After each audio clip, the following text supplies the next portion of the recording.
lovely mid-June day as we're all tucked safely inside in the air conditioning from the beginnings of the sweltering heat of either Texas or Dorne. Take your pick.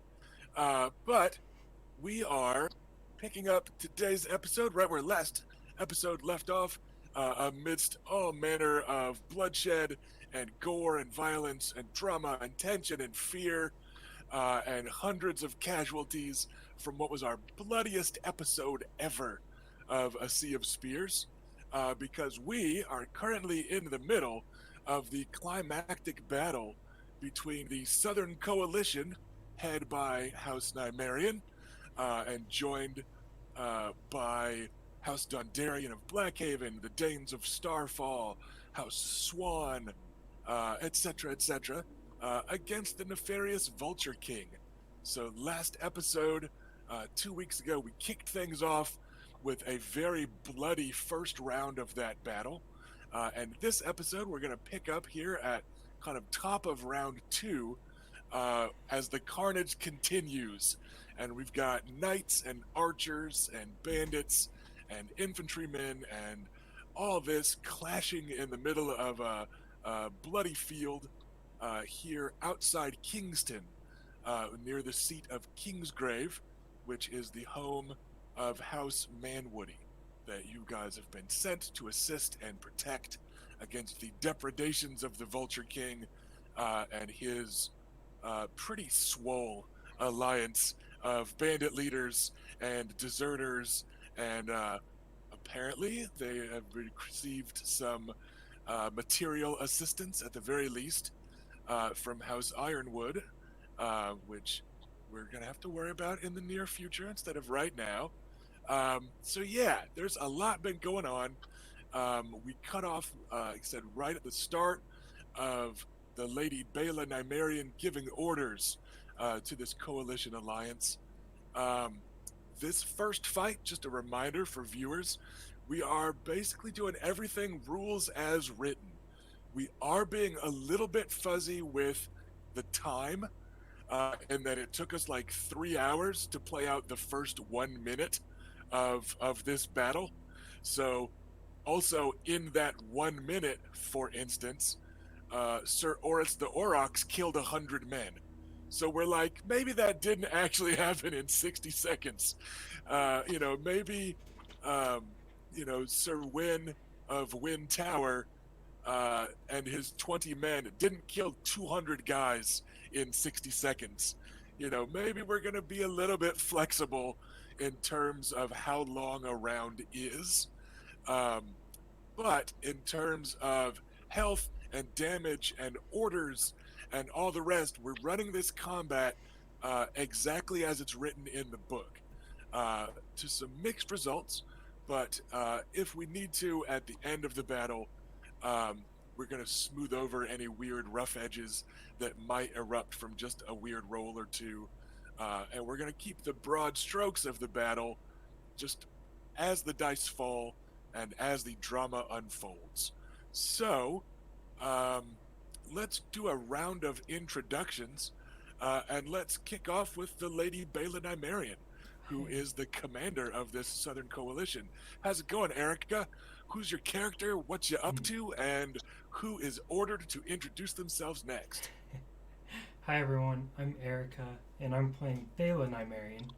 I'm the younger sister of a set of twins, and I am the general, the leader of our army that's facing off against the Vulture King. And so far in the battle, things have been mostly going well. We've managed to kill off a good number of our opponent's forces. We have taken some losses, which is unfortunate, but that's how battles go. And I'm confident going into the second round that we can be decisive and move towards total victory.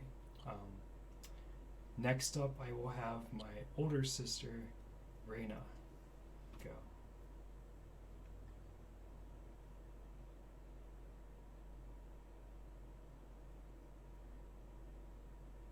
Reyna? I hear her introducing herself in real life, but she is frozen up and locked in my Oh, Discord. um, Yeah, I can't, like, yeah, like her. okay. Instead, how about we go to my brother Luke, who has had some interesting things happen so far in the battle. Hi, everybody. My name is Robert. I'm playing Luke. He is currently in the middle of very thick fighting.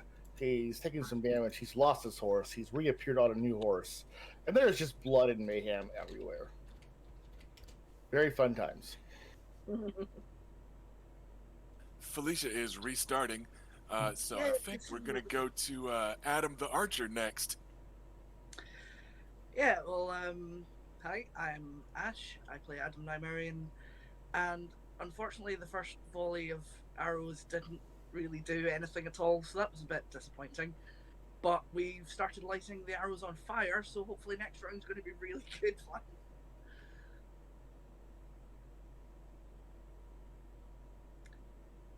Yeah. All right.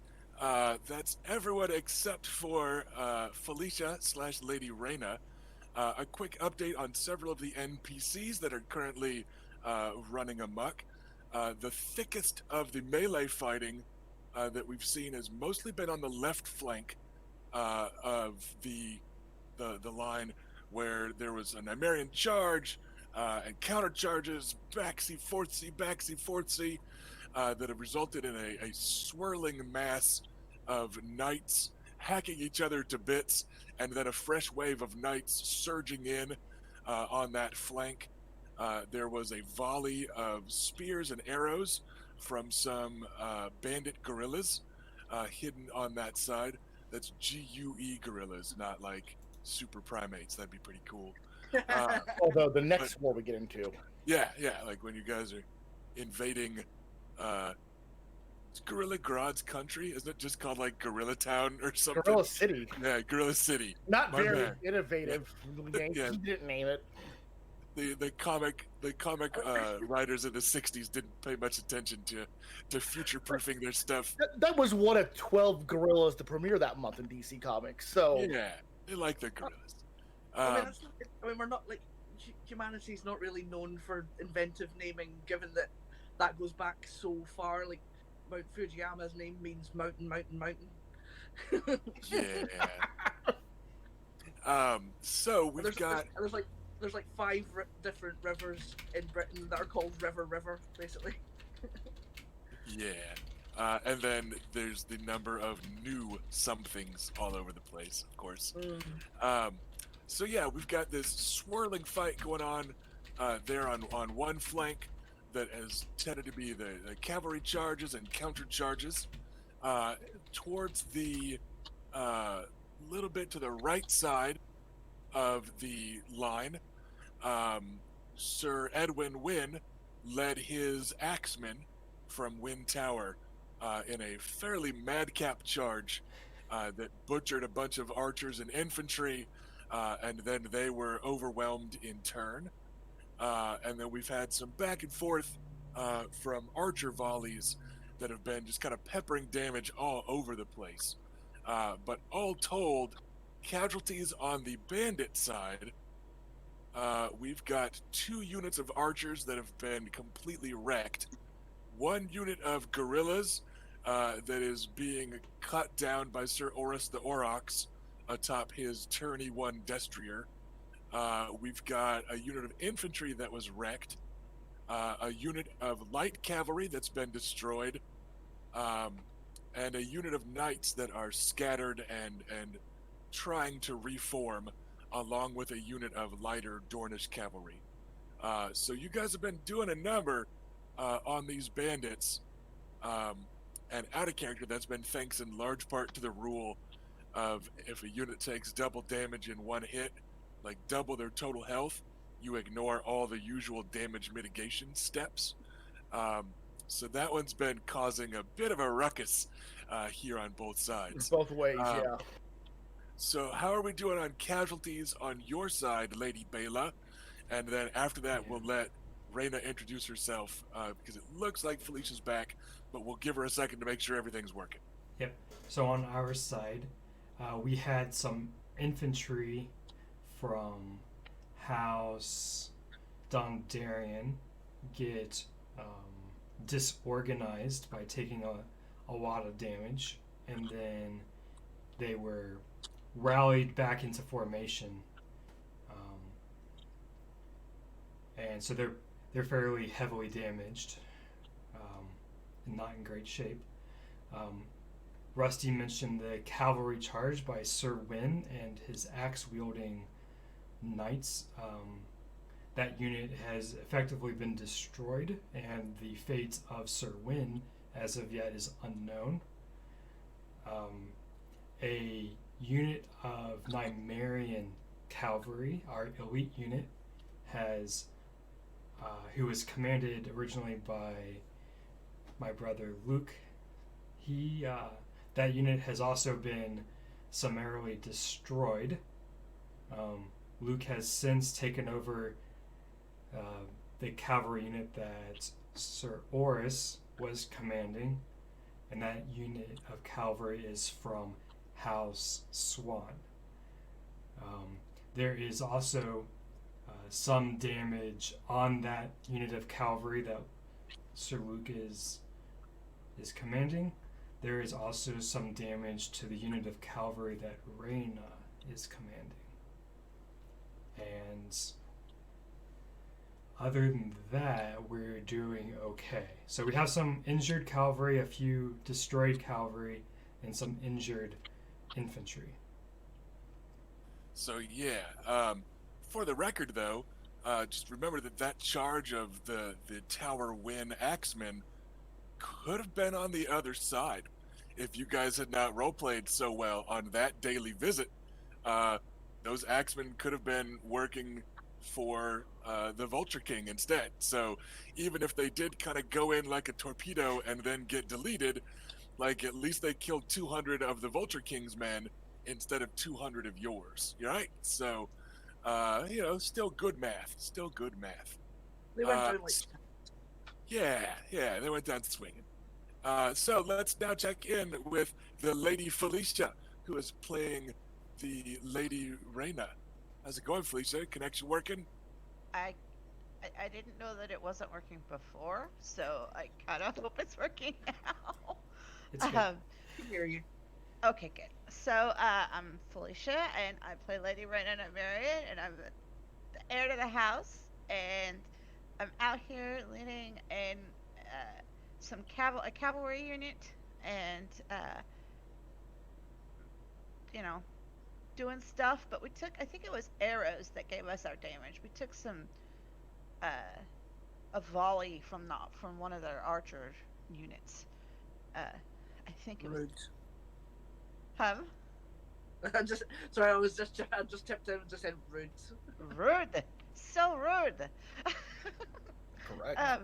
But my unit took 3 damage, and I personally took 1 hit point of damage, avoiding, like, you got to skip all the armor stuff. So I'm like, why am I wearing this shit? Yeah, that's one of the downsides of attachment to a unit, is in the abstract, they're like, if the unit gets beat up, it's assumed that you get a little bit beat up. And yeah, the fact that it ignores armor has always felt a little bit off.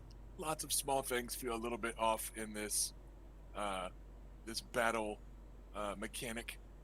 But overall, I think that it's working to show the difference between the much more professional troops of the Southern Coalition, who are also very NPC rich. Right, you guys have a lot of NPCs attached to a lot of units. I think just about every unit is getting that extra die from having a quality NPC leading and rallying and inspiring and goading or whatever. However, each of you are doing it. Almost every unit of yours has a full die over their opponents.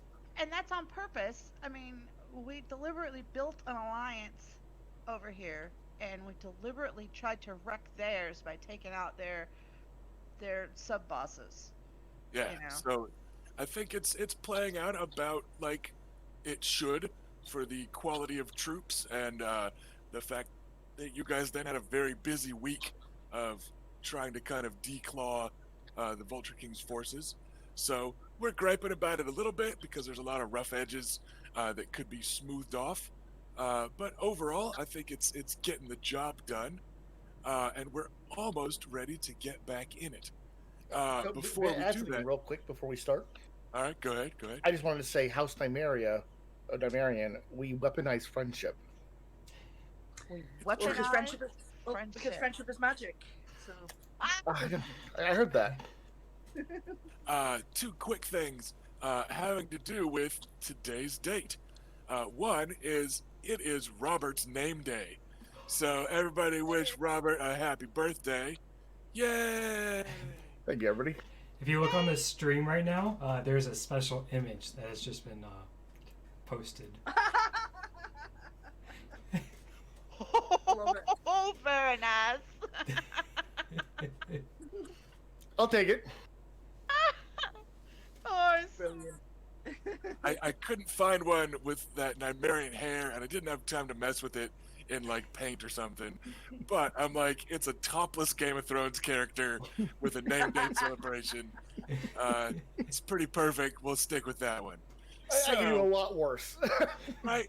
So, it just kind of looks like Robert instead of Lucaris. That's all. He's got the same hair. And there you go. So, happy birthday, Robert. Unfortunately, the other thing having to Also, do... you can't kill a character whose player's birthday exists currently. That's a rule. Yeah, no, I was never going to kill Sir Lucaris. I'm going to kill your older sisters so that you're suddenly thrust in the position of being heir to the house. I mean, that's been the planned arc all along. What The kind of sudden- hell do you have planned? Yeah, just the sudden crushing weight of responsibility and stuff. No. It's all right, Robert. Driftmark will be safe in my hands. I wanted the easy job. So the other news that we have... Uh-oh, Felicia looks like she is frozen up again on my end. She has, Oh, no. yes. Yeah. So, the other June news that we have is unfortunately less pleasant than it being Robert's name day. And that is that Felicia and I are moving in less than 2 weeks. We finally got everything lined up that we needed to get lined up to get the fuck out of this crappy apartment that we have had never-ending issues with. And we've got a house that we're going to start renting in a couple of weeks. The downside is that we're moving on the weekend that we should be playing this game. And we are just not going to be mentally, and if things go wrong getting the internet and the power and stuff set up, we might just also be physically incapable of running a game in a couple weeks. So what we're going to look into instead is going to be the junior Nymaryen siblings, Bela, Lucaris, and Adam, as played by Erica, Robert, and Ash, might just kind of hang out and do a bit of a Q&A session and just kind of riff with you guys, answer questions, talk about the Game of Thrones TV show, talk about the books, talk about other games that they're playing, talk about favorite moments from the series, answer questions from viewers, just whatever crap kind of pops up. So in 2 weeks' time, instead of a full session, we're going to have the younger trio of Nymaryen siblings and their players hang out and just kind of entertain viewers as best they can. So that's the plan there. We are actually going to be missing our first episode ever, I do believe, because I remember we were all like, Christmas, psh, whatever. And like, I don't think That's not a portion of the 7. Right? And I think even with like Gen Con and Origins, I think it was all staggered enough that I'm not sure we missed last summer. We may have. I might have forgotten. But I mean, there have been people who haven't made it to individual sessions, but there's never not been a session. Although we did have the time where we had to re-stagger, so we had like a week. Yeah. But yeah, we've never like full on missed a whole session. yeah, so we're going to keep that from happening again. And we're just going to have a casual hangout session with the Nymaryen siblings and or their players. And who knows? And if things go really well, maybe me and Felicia can crash the party. I just know that I'm not going to have the time to get ready to run stuff with the move prep we've got coming up. So, If we really run out of stuff to talk about, I'll start reading my fan fiction. You all will love it. you will. We're gonna turn that into a drinking game. It'll be fun time. Oh, we so need a Sea of Spears drinking game.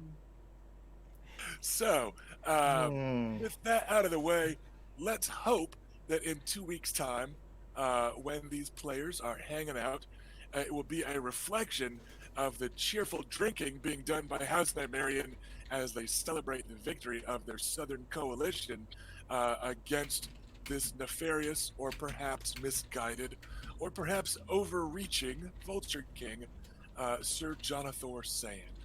So, That's good. let's see. Anybody else have any last minute stuff that they want to talk about before we get kicked off here? Which Any? side was I on? The left or the right? I thought it was on the right.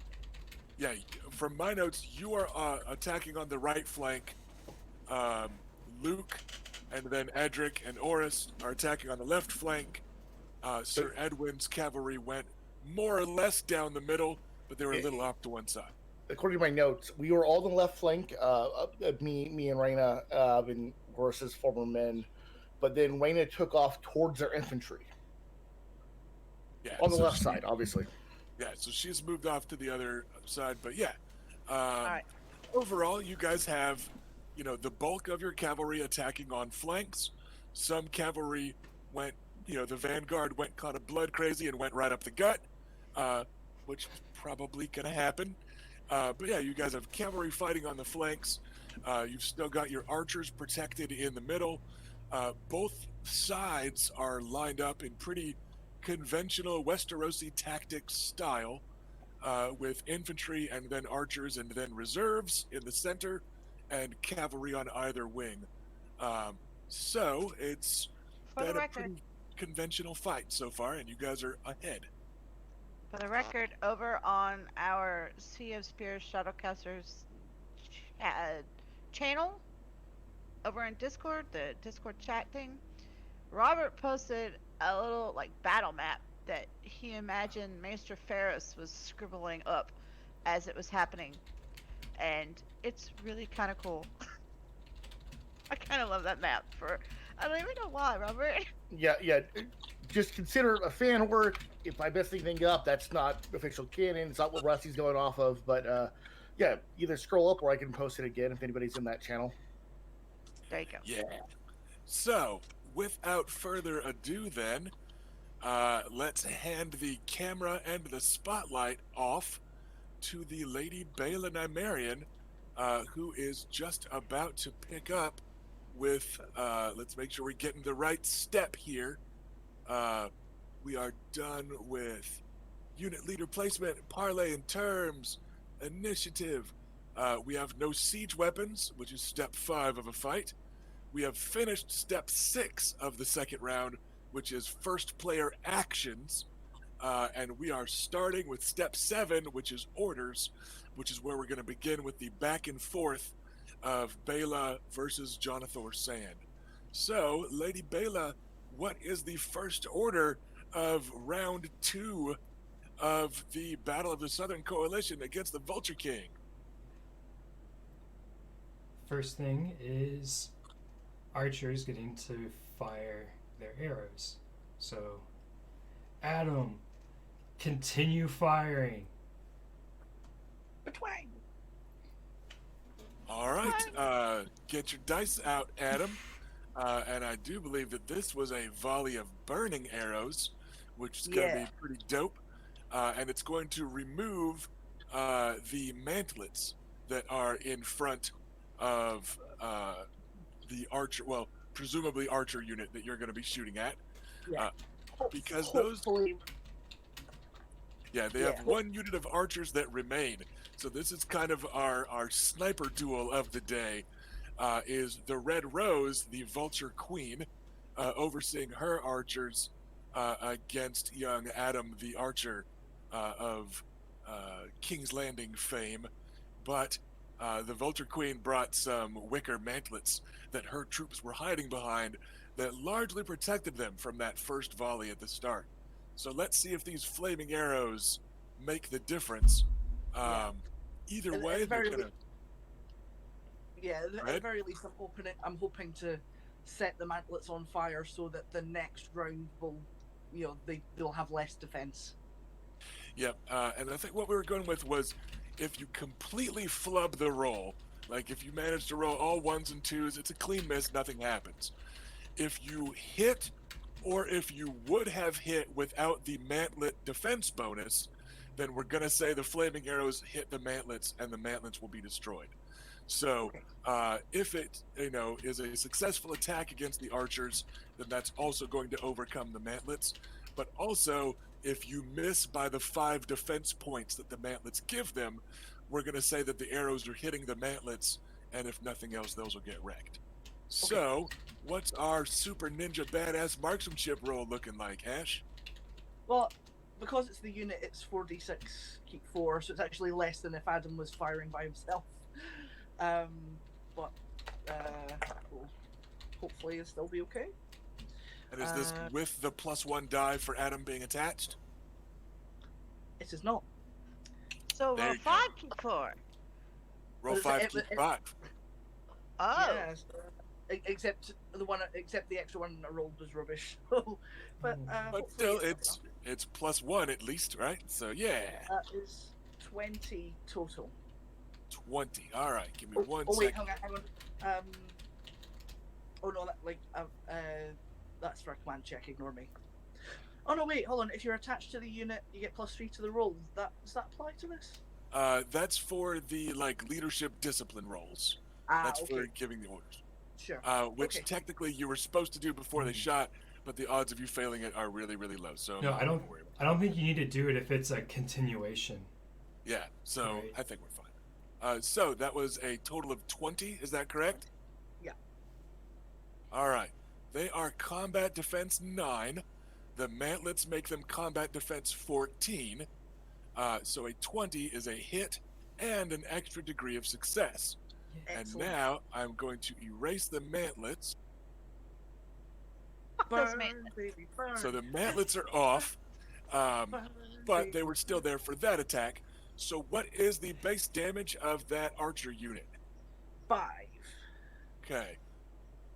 I'm going to go ahead and that much. All right. That unit is now disorganized. Yes. Get Because ready. that's the other thing with archers is that they're pretty fragile. That's a big result. Yeah, hopefully that won't come back to bite me. Adam, that's a All big right. that's a big result because that's their elite group of archers that were Yeah, hitting hopefully- us pretty good. Yeah, hopefully it'll also make it easier if any of you want to go and actually smash into them or anything. So, cool, Oh, dramatic. excellent. So Yep. yeah, things are on fire now. I'm happy. Everything's on fire. Adam's a kitty boy.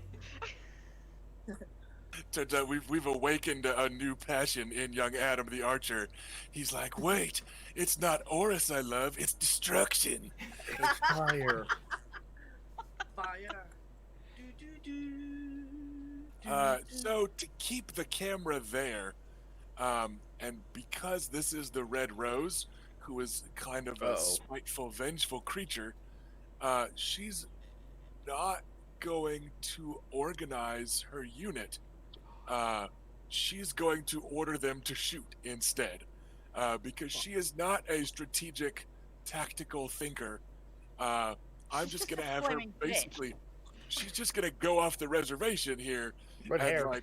while John Sand is trying to give orders, she's just going to shriek for her men to shoot back, type of thing. So we're just going to do a volley. And actually, we're going to do a volley right back at Adam the Archer Oh, fuck. instead of at who they were shooting at last time. Now- It's really going to hurt our relationship if she kills my brother. I just want her to know that. He's like, it's not a deal breaker, but I'll be upset. But it's going to be a complication. It's not going to make the family like you more. Things will be awkward at Christmas. All right, so even with the disorganized penalty, she is able to handle that. And now, the actual shooting roll. Dun, dun, dun, dun. And remember, this is a unit that you guys didn't. This was the leader you guys weren't able to defeat. Yeah. So this was the caliber of unit No, that no, potentially we had. defeated her. She just ran away. Sure. Coward. Her feet had nothing to do with it. She swept Rusty, away. for my information that I might need it in the future, there's a penalty to trying to fight while disorganized, right? Yes. Okay. While you're I thought so. disorganized, you get -1 die on all tests, Okay. and your discipline is increased. Like the difficulty to give orders is increased by 3. Okay. So Yeah, that's what I thought. I just Uh, wanted to remember. Yeah, so she is rolling the normal number of dice, Mhm. but she's keeping one less because anytime there's a -1d, that's how you keep one less die. Yeah. This is the die she's not keeping, so it lost her a pip. And let's see, because this was actually a pretty decent roll. Mm-hmm. Other than, well, it's too late for that now. You guys had a chance to make a good first impression, and you didn't. Dang it. I blame Luke. Yeah.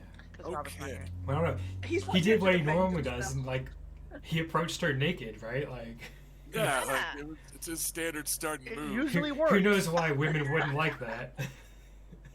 Oh god, now I'm just imagining him kind of going up like. I may have come on a little strong and naked. Well, 60% of the time it works every time, right, Luke? That's right. Yeah, Sex Panther. Yeah. All right, and I've got defense rating 7 for the archers. Is that correct? Yes, that's also what I have. All right. Wait, no. Oh no, that's I discipline. I don't thought have you our guys defense had. button. I thought you guys had some defensive works for like a +1, and I don't Yeah, we remember got- what units you gave that to. Oh, it would have been the archers. Was it? Yeah, Okay. yeah. I've got like the note that I got sent said archers have +1 defense, but their base defense isn't in there. I've only got their base discipline Okay. and their base Um, damage. So yeah, like I said, I thought it went to the archers. I wasn't sure. So the good news is that +1 defense compared to their roll actually just cost them a degree of success. Hey. So between the single pip that was lost by having to drop a die, and then the single point of extra defense, this cost this archer unit a degree of success against you guys. The bad news is that you guys are still taking 1 second. Make sure I'm looking at the base damage of the right unit. Yeah, agility +2. So yeah, you guys are still taking 12 points of damage. Yikes. Which you've got armor 2 on those units, so that's 10 points going through. You guys are now disorganized. So it was a murderous volley back and forth. Both sides lose, maybe a fifth or a fourth of their number to these uncannily accurate, flurries of arrows from what might just be the most lethal units on the field. And it looks like so far round 2 is a stalemate. Dun dun dun. Uncle Go back to Oberyn, Bela. loose those arrows. All right, the Red Viper of Dorne, Prince Oberyn Martell, and his archer unit are going to continue firing. Who are they shooting at, Erica? The same target, and All right. we'd like to let Adam roll this. Yeah. So Okay. that's going to be marksmanship 3 with an extra die from Uncle Should be the Oberyn. same dice So- pool. Okay. Fuck's sake. Right. So I just like 2 of my dice just Just rolled took off. off. It's what Yeah. dice do, right? That's 19.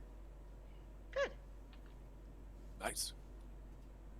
All right, and against their defense, ba. Right. Got that. I got that. The mantlets are gone. Because, like, even if the mantlets haven't burned up yet, like, they don't want to huddle behind a mantlet that's in the middle of burning up. Right? So it's It'd kind be of a difficult. mixture of the destruction and just the unit being disorganized away from the mantlets, yada yada. So that's gone, and they're just using that combat defense. With that, they are officially routed. So now they are from disorganized to routed, Nice. Nice. which is the next step on the way to destroyed. Um, yeah, like I said, the smarter move would have been to organize that unit, but I felt like the vengeful bandit move was to go down shooting. Makes sense. Yeah. That's what So they do. there is that. Which then brings us back to the Vulture King side of things. Let's try that.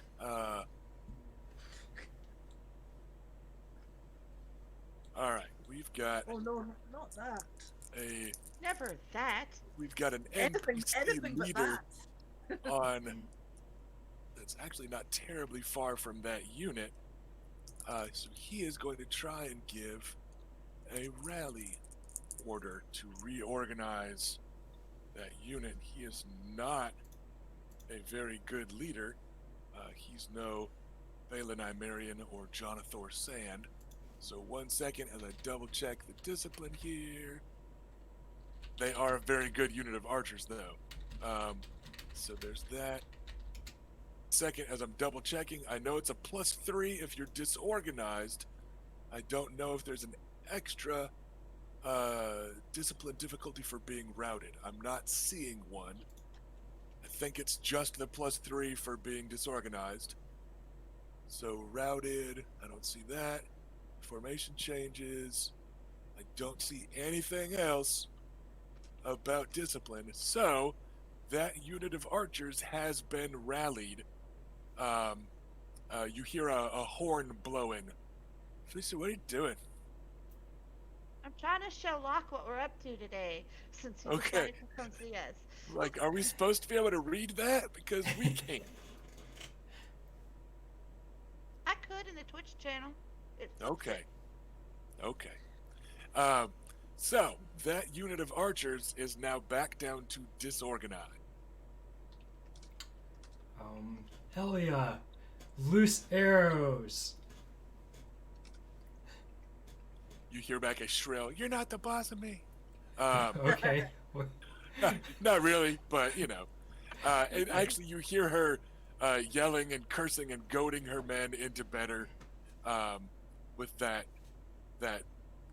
teenage girl, "You want to impress me, don't you?" type of "I'm a sand snake" swagger going on. So she's not like leading and inspiring her men. Her men aren't the same flavor of scared of her that they are. Like, nobody wants to disappoint Prince Oberyn Martell. But yeah, so she's shrieking encouragement at them. Her horse is like doing those tight circles of like when a horse like really wants to be charging and you're jerking on the reins to keep it from running off. Like, she's fighting the urge to go, racing people down, but a flurry of arrows will go flying. Ash, you want to roll for those archers also? Yeah, let's go for it. Yeah, Since I and seem that to be way, rolling okay. and if you roll poorly, then Elia can blame it on you. She's gonna do that anyway. Just be like, "I know Yeah. it's your fault somehow, Adam." And then I'll push her into a hedge or something. Yeah. So how many dice we talking? Same as Same. last time. Cool. Oh, that's okay. Right. That is 16. Not terrible. All right. They are We're all routed getting slightly again. worse. Yeah, that's enough. Like, they're reforming and they're trying to start shooting again. And then another swarm of arrows rains down onto them. As you hear, the Red Rose, she's just yelling in the distance, and like she's shooting still, and and then you hear that hunting horn blowing, and they're just not able to completely get their feet under them. So that will do it for your order. Let's go over here to we're gonna swap over to the right flank here as Swift Saren takes an order on behalf of the Vulture King. And he is going to organize his unit of skirmishy Dornish cavalry here. And that is more than enough to do it. So, they are... I can't just delete the word disorganized from my notes, because they do still take a penalty after you get reorganized. So I'm like, oh, no, wait, I deleted that. I need to clean that up again. All right, so you see the nimbly-pimbly Dornish cavalry on the right flank that were milling around kind of aimlessly, swarm themselves back together again. They're on the right and prepare to rejoin the battle. Okay. And we bounce it back over to Bela. All right. I'm trying to remember what cavalry I have on my right flank. I think it's just Reyna. Reyna? No, there was another one I sent over there. I think it was the other Bridington cavalry with Sir Miles. And Sir Miles over there? Okay. Yeah, so those are the two over there.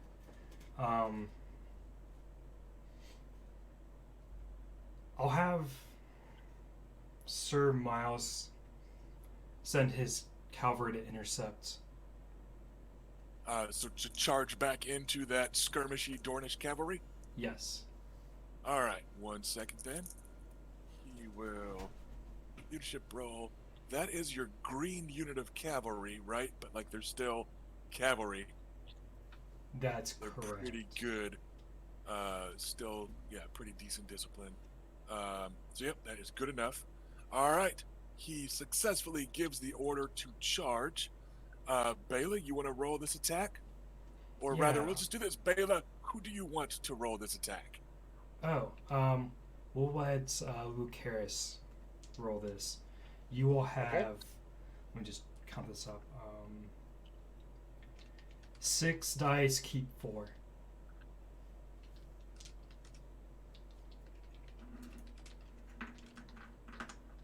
Okay, let's do it. I see some 5s. I got a 20. All Pretty right. good. 20 Yeah, I got against 4 5s in there. this unit, which is combat defense. That. 1 second. All right, and base damage 5. is 5, right? Yeah. So 1 second. That'll be.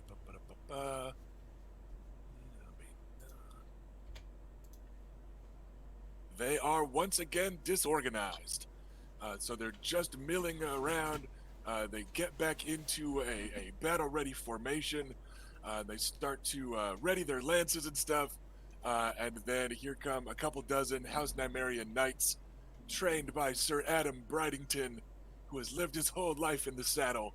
And they just come smashing into these lighter armed and armored Dornish horseback skirmishers. And once again, the unit falls to chaos. All right, let's go back over here then. And we'll handle that. All right, Sir Alfric, the Vulture King's right-hand man, has a routed unit that he is trying to recover. The good news is, for him, they are a unit of knights, and he is pretty good at this. So they are now rallied.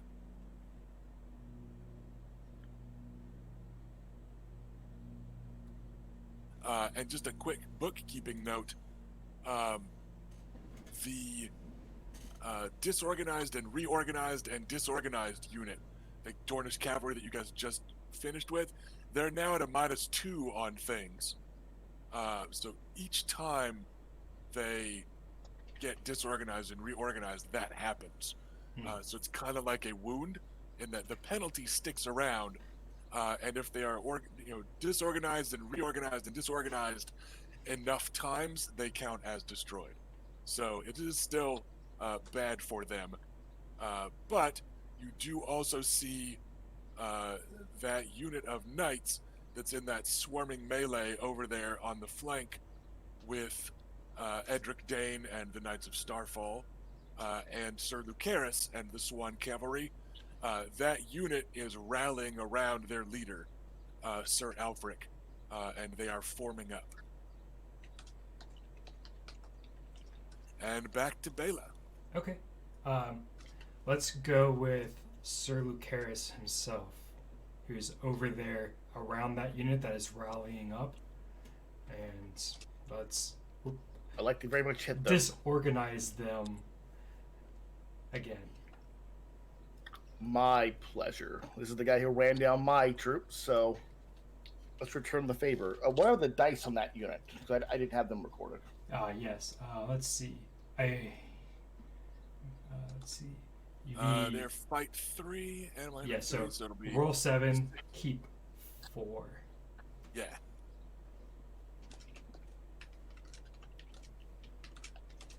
Okay, I see less 5. Let's see what I got here. See, I'm keeping 2 5s, a 6, and a 3, so that's going to be a 19.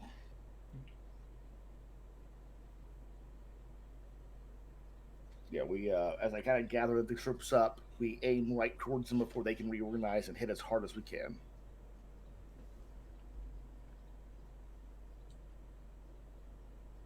Sorry, I had a video buffering pop up over on Twitch. Well, I was also trying to take part in chat. A 19 against that unit. Base damage is 5 again, right? The animal 6 handling this 3. time. Or okay, yeah, they had a Their animal handling is one better. yeah, right, because they're not green, they're trained. So damage 6. They are once again disorganized. Making good progress here. Yep. So you guys are keeping the pressure on. Your knights are swirling in among them, and it's just a messy, bloody fight of heavy armored Westerosi cavalrymen trading blows. It's a little personal over on the left flank.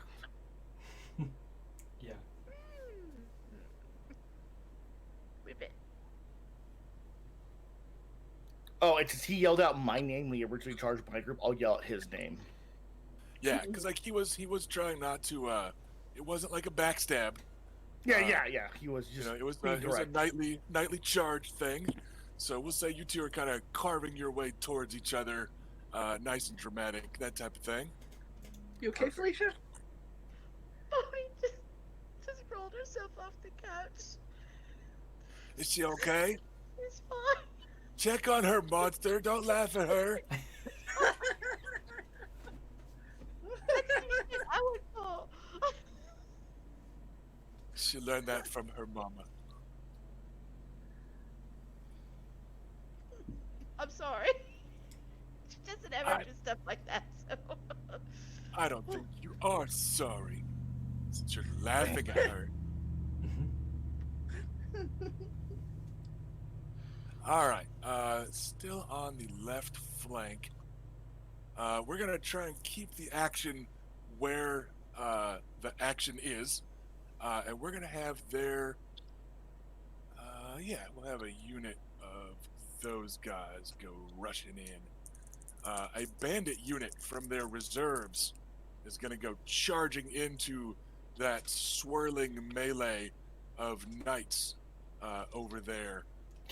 They're a bunch of Dornishmen with spears and stuff, so they're feeling it, and they are going to bold. go rushing in, while the Well, it's charge the knights or get charged by the knights, right? So they're like, Okay, yeah, whatever. All right. You know, it's like Either I'd way, rather. knights will be Yeah. here. So let's see, because there is currently there's the Swan Cavalry and the Knights of Starfall that are over there. So give me a second. I'm gonna randomly see. Okay, this is an attack on the Cavalry of House Swan, because in the fluff it's just kind of 3 units of knights all swirled together. So I was like, let's randomize which one they're technically attacking in terms Oh. of Edric's unit or Lucaris's, and they're attacking Lucaris's. I forgot I'm using my sister's boyfriend's soldiers. Yep. That's right, you are. Treat them well. All right. We'll see what happens. Yeah, he's like, I'm trying, kinda. You guys are combat defense 2, is that correct? 4. Yeah, 4. All right. So He rolled 1 second. 57. That will be 3 degrees of success. Oof. Noise. That Armored. is 9 armor here. what is there? 9 armor. Oh, 1 second. I forgot that they were also doing something else. This particular unit. Making sure I have the right damage code for them. Yep. Okay. So that will be math. 15 points of damage to that cavalry unit. Oof. So armor rating 9. So 6 points will get through. So they are disorganized exactly now. They're what? 9 out of 9? Is that the total? They have 12 max health, but they'd already Okay. taken 6. So 6 more than exactly hits that threshold. Right. Which is 2 points of damage ignoring armor on Sir Lucaris. Okay, I'll add that in. I know Luke's got a few bumps so far. And let's make a note for myself that like those guys have charged up there. So all right. And yeah, this is a ragged ass unit of like Dornish raider, brigand, bandit types. Let's see, I had 10. I have a total of 12 totally. It's 12 of 12. I'm still up. I can take any more, or is that knocked out? That At 0 you would be out. So you've got to take Okay. an injury or something. Yeah, I'll take an injury then to basically absorb that damage. Yeah, so about 100 howling Dornishmen come rushing up in the fluff, like they're throwing a volley of spears as they close, and then stabbing. You know, there's little war javelins that you guys have seen the bandits constantly use. There's kind of this volley of those that send a bunch of horses, you know, rearing up and shrieking in pain, and they weigh down shields and distract you. And then suddenly there are spearmen, all in this swirling melee of knights, and they're stabbing upwards at everybody and doing a number on folk. At some point during this, I guess a spear gets through his armor and defenses and wounds him a little bit, or injures him. Make sure you use the right proper term. Yeah. All right, and then we're back over to Erica on the House Nymaryen side of things. okay. Let's see. I think I will have the other cavalry that's there from House Dane go and try to eliminate those interlopers that came in and tried to interject themselves into that swirling combat. All right, so the Knights of Starfall are going to fight some raiders. Who do you want to roll for that one? It's kind of your call. Let's let Robert get some vengeance for taking some injuries there. What other stats? These ones are better than what we had been using, so you're going to roll 9 and keep 5. Jeez. The Knights of Starfall aren't the fuck around unit. They are not. No, they aren't. And will be anybody fucking around with any of them or their allies' hearts. Get 'em. All right, Stein, keep happening. Yeah. Sorry, it's keep happening out of 9. Oh, I keep 5. Okay, these guys fucking can roll. Yeah. Fuck. I like, yeah. Like these guys, 27. sorry? Is that 27. 27? Okay. So, these guys are raiders. They have endurance 3. They've got, like, scrabbled together ring mail. So they are combat defense 5, armor rating 5, health 9. You just rolled a 27 with a damage of animal handling plus 5. So Yeah. you've got a base damage 9. of 9. So, yeah, these guys are destroyed. The Knights of Starfall wheel and spin, and their horses lash out with steel-shod hooves, and the riders with their lances and swords, led by young Edric Dane, whose voice breaks as he screams, "Starfall!" at the top of his little lungs, and it is returned by dozens of knights, including some from the House Swan there in the middle, since your units are kind of all mingled up. Oh yeah, Right Starfall. there. Yeah, so you've got these. And they you know, pull the spear out of my side. Starfall. So yeah, you've got these paragons of the Stormlands and of Dorne battling side by side, and in a matter of moments, those infantry have realized their mistake, and the scattered remnants of them are streaming away.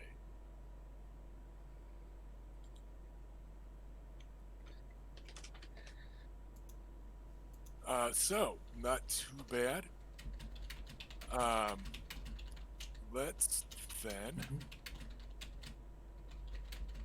take a look. What else is on the left flank that we want to toss into that meat grinder? We're rapidly running out of units on the left flank. Well, they've got some left. Oris was over there fighting those guys, I think, or was it another group of guerrillas? Oris is kind of off the left flank.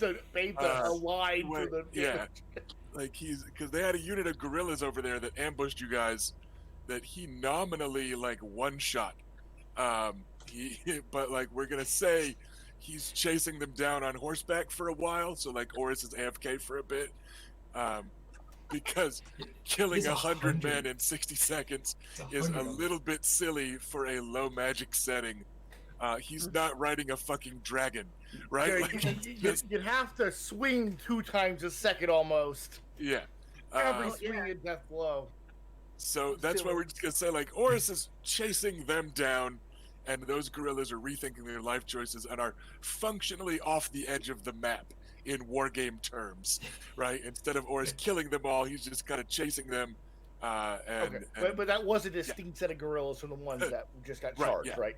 Okay. Those were raiders. The raiders that just charged got I destroyed. This is me taking stock on the left flank. So they do have a unit of peasant reserves back there behind Mantlets.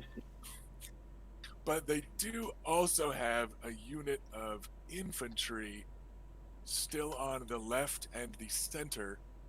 And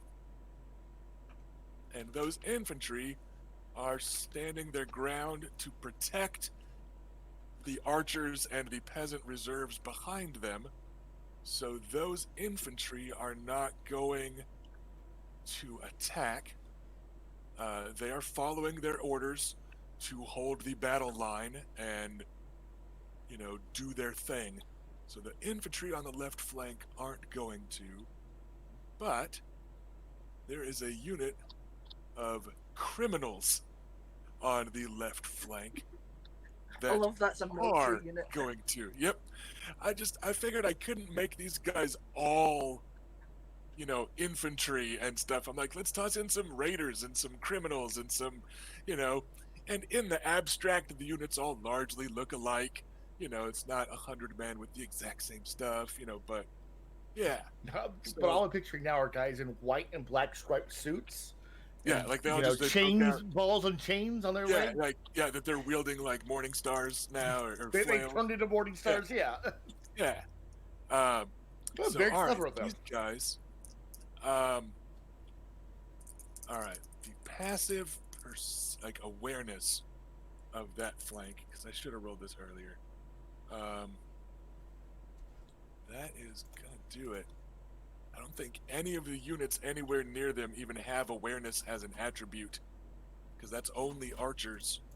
So we're gonna say these guys are able to successfully ambush. That's the stealth roll.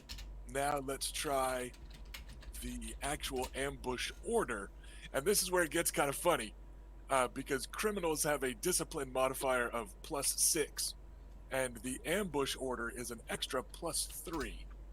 So let's see if You're not the Jonathan boss or of me. Stan, right? They're like, we're actually really awful at shanking people from surprise.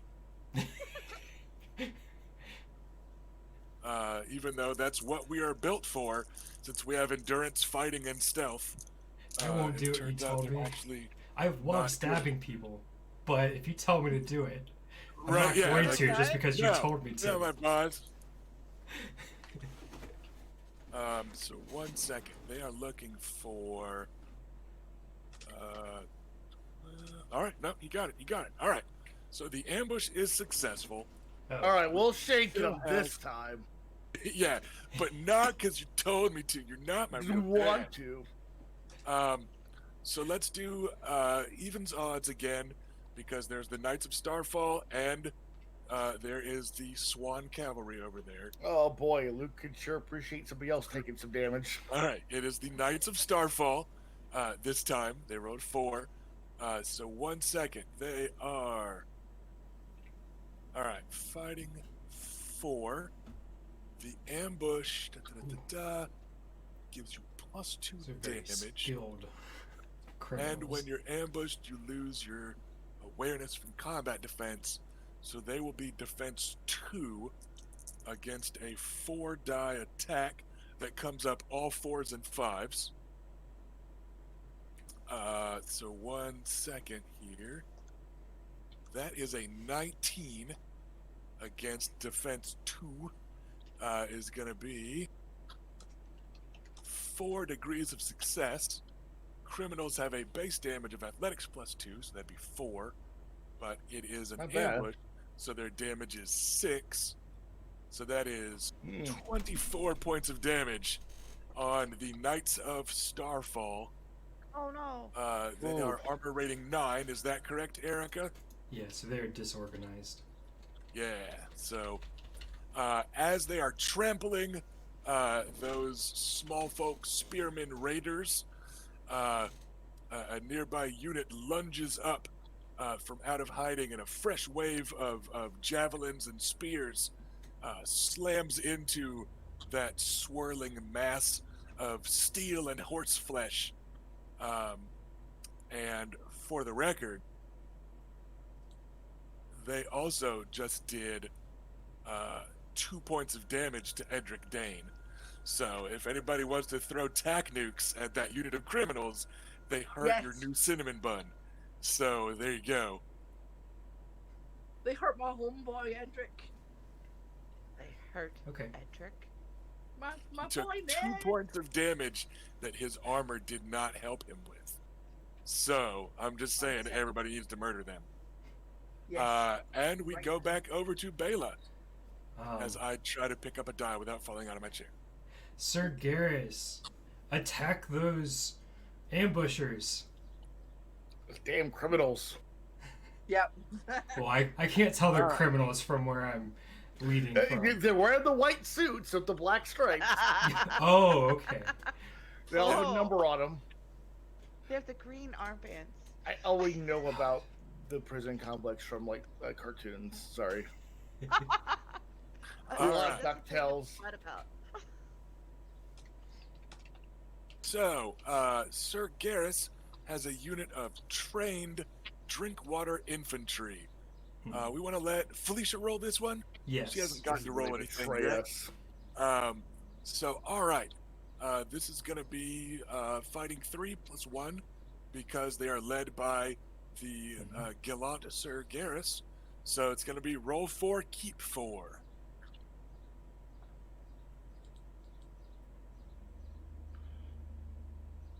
Mediocre. It happens. 12. All right. Against I mean, these literally guys. mediocre. These guys are combat defense 6. So that is an extra degree of success. Base damage on those guys is 4. Is Yeah. that correct? Yes, it is. Right? So that'll be 8 points damage. These criminals are armor rating 1. So they're going to take 7. That gets them to 2 health. So they have been damaged, but not quite enough to disorganize them. Okay. But yes, with a roar, Sir Garrus Drinkwater leads his infantry forward eagerly, and you actually see like he starts the charge by removing his helmet and like flinging it ahead of them, like for them to try and keep up. So you see his streaming blonde hair as he leads the charge, and his men go chasing that helmet and slam into the light infantry of the Vulture King, as the swirling melee on the left flank grows bloodier and bloodier. Okay, I'm Nice. about 40% sure he's not going to betray us now. 40%.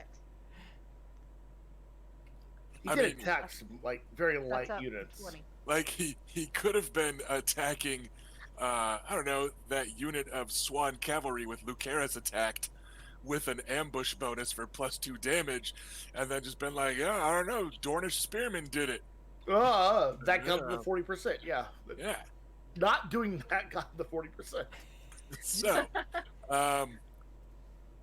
left flank. What are we doing? All right, we've got. Everything. What else have they got on the left? They've still got peasants behind mantlets, but John Sand is not in a hurry to order the peasants out from their defensive stuff. They've got infantry holding the line. Are we gonna let the peasants run away? Damn it, Garnathor sacrificed peasants so we can have the moral high ground. Yeah, like you notice that they have, like, the units that got mantlets were their archers and their peasants, which you know are not their most, necessary and valuable units here. But it looks like they wanted to, help those guys out a little bit. All right, we do have that unit of knights on that flank, but they organized. Also, another rules quirk that I can't find. I don't think a unit can get more than 1 order a turn. So, like, if you organize them, I don't think they can attack later. I can't find that anywhere in the book, but that's what I've been doing. That was my assumption too, but I don't think it actually says that anywhere. Yeah, and bless you, Ash. Is it not? I always Not thought that was not the that I case. can find. Like, that's how we're doing it. I don't recall reading it anywhere. Maybe. But Like, I wouldn't mind as another potential house rule down the road. Maybe a unit can rally and then get a second order. If it comes, like, that could maybe be an exception. So a unit can If only. you look at the little reference sheet thing on orders, it says that the commander gives 1 order to his troop, and then the other side gives a single order. This goes back and forth. Once a commander has run out of orders to give, his sub-commanders give orders. Oh, well, we've been doing that different too, but whatever, it's fine. We've been letting sub-commanders go in the middle, but that still doesn't address, can a unit get more than 1 order? This is 1 order. I don't know. It doesn't actually say. yeah, I no, kinda- no. Right, that's what It we was said. rusty. I also assumed it was 1, but I don't recall it saying that anywhere. Yeah, because otherwise, like, why wouldn't you just give the elite archers all of your orders to shoot, Right. Yeah. right? But yeah, I so I think don't think it's, just knowing I don't- game systems kind of trained us to assume one action unless otherwise stated. Yeah. So I do think, though, in the future, another potential house rule might be you can reorganize and then still get another order as an exception to that. But as it is, the units of knights that they've got on the left flank, they're just organized enough to keep getting disorganized. So we're going to jump over to the right flank.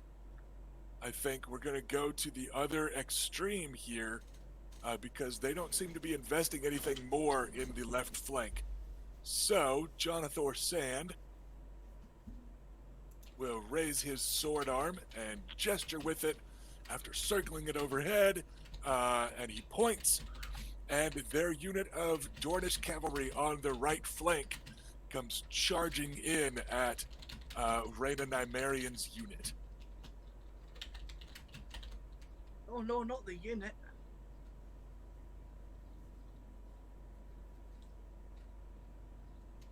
Very vulnerable area. All right, the good news is they did not roll very well.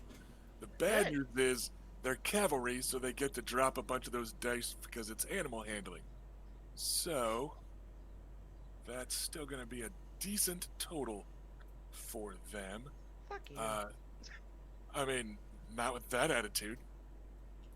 One That hit. is a 17 to hit you. Defense 6. I believe. So 3 degrees of success. Their damage is lots. That is 24 points of damage coming at Rhaena's cavalry unit. Okay, Cavalry so, are dangerous in this game. they'll be disorganized from that hit.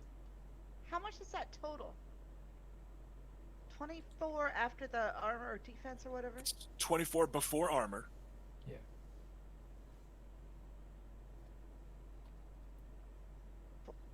18 plus the 3 from before is 21. Sounds right. So yeah, you guys are at 0 and are now disorganized. Yeah. Which is 2 points of damage through your armor. As, yes, a couple dozen knights come slamming into the flank of your unit, running pell-mell with the very best equipment that the Vulture King could muster up.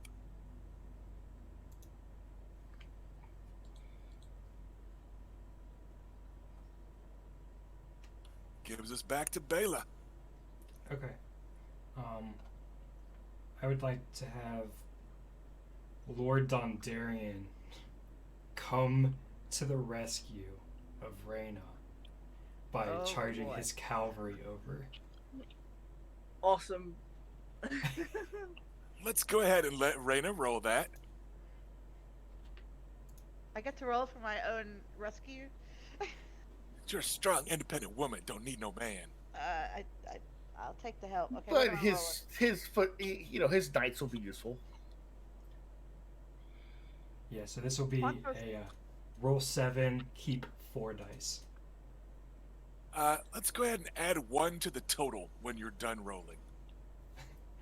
Add a 1. The emotional The bonus. different NPCs all had secret Holy objectives fuck. that they got +1s on if it happened.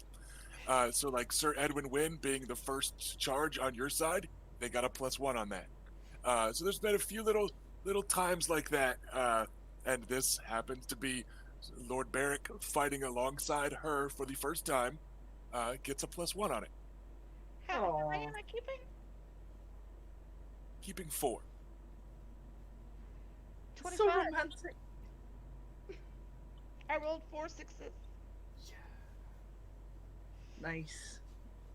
Then like 2 2s and a 3. But the important thing All right. is Yeah, that's That really good. is 5 degrees of success. Damage 6, is that correct? Yes. For that unit? So 30 points damage. sweet. Wow. That's 21 points of damage after armor, which means they will not be destroyed. But they are definitely disorganized. Oh, All Rusty, this we just got a organized- nice handy Whack. tip by Walk the Decker in chat. Yeah, Locke found it. I think I'm still gonna keep it what we've been doing, if that's cool with you, Erica, of just each unit goes once.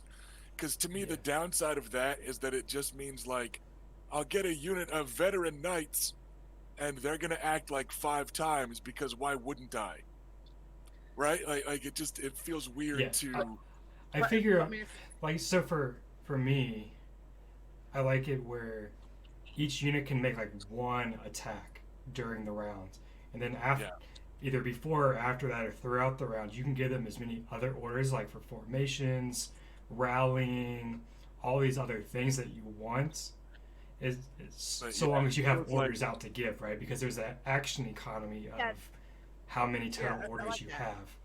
I mean, like, I kind of think increasing the difficulty each time kind of seems like a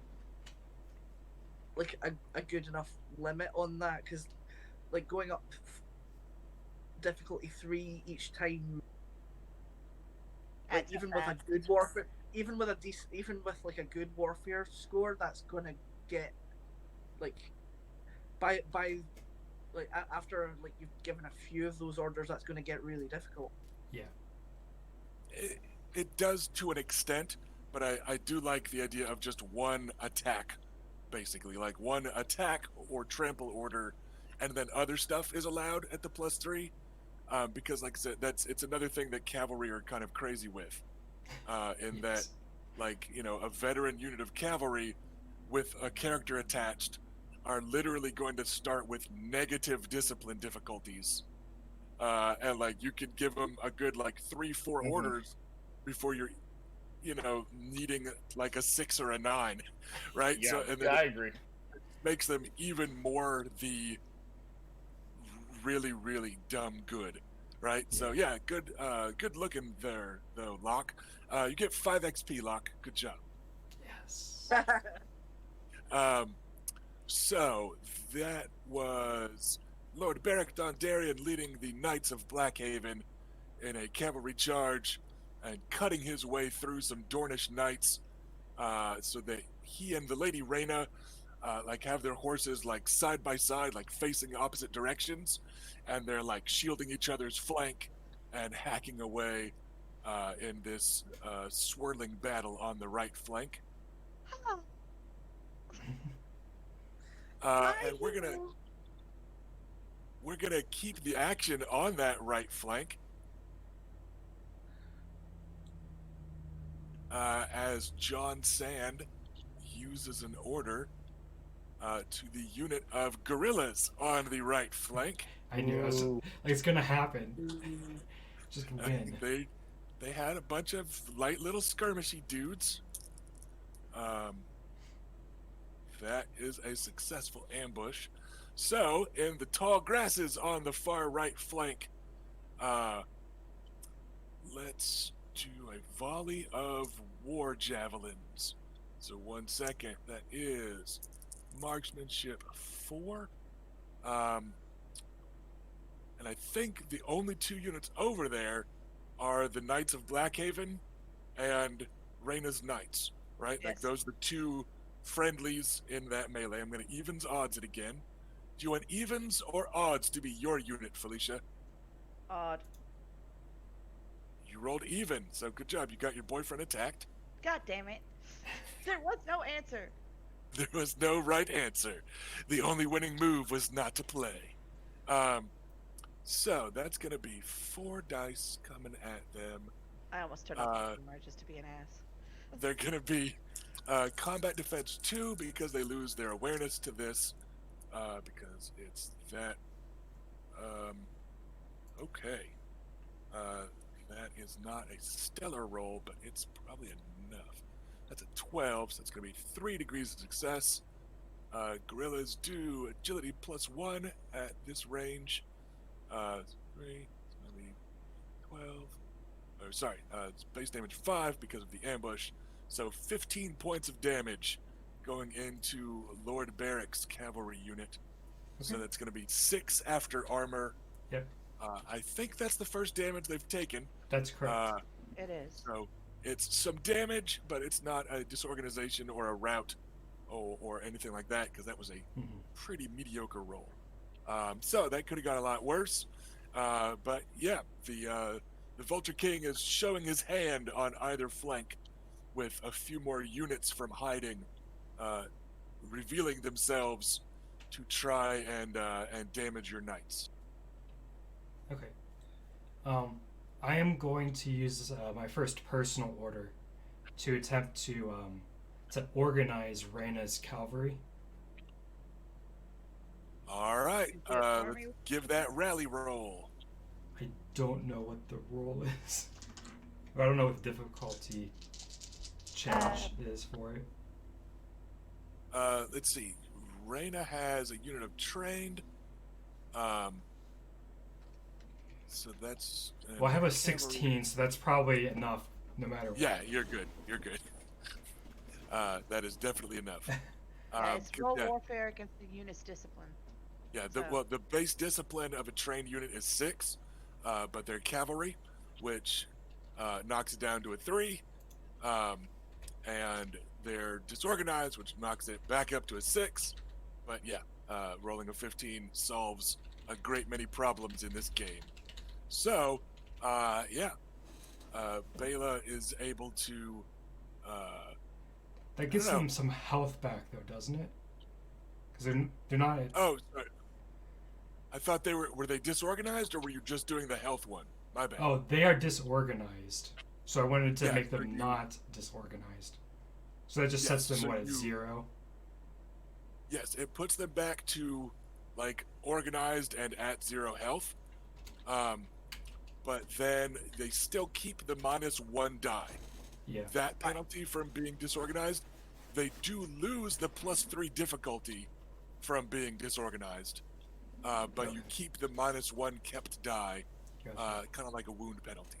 So Yeah. yeah, they're able to kind of rally as the Knights of Blackhaven bear the brunt of that fresh attack, and Lord Beric Dondarrion shields the Lady Reyna and the Knights of House Bridington, your loyal bannermen, are able to rally back around the heir to House Nymaryen, and shield themselves, etc., etc. Okay. Let's see here. Also on the right flank. No, they're basically out. They've just got peasants. They've got that. Those guys already went. Their infantry aren't moving. Those guys have reorganized and been disorganized again. Those guys just got disorganized. He's gonna reorganize that unit of knights that Lord Beric charged into. That's gonna be his, for the record, this is his last personal command. So after this, Erica, it's gonna be you going like 8 times or whatever. Okay. In 1 second. That is enough. So that unit of knights is reorganized. So even as the cavalry of House Bridington are kind of reforming their formation and getting their shields and swords at the ready, so is this opposing unit of knights. Though they're now outnumbered 2 to 1, they are gamely reorganizing themselves and getting ready to go back into the fray. Okay.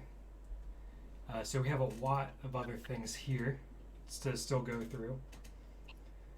Reyna, your cavalry, would you like to attack those knights?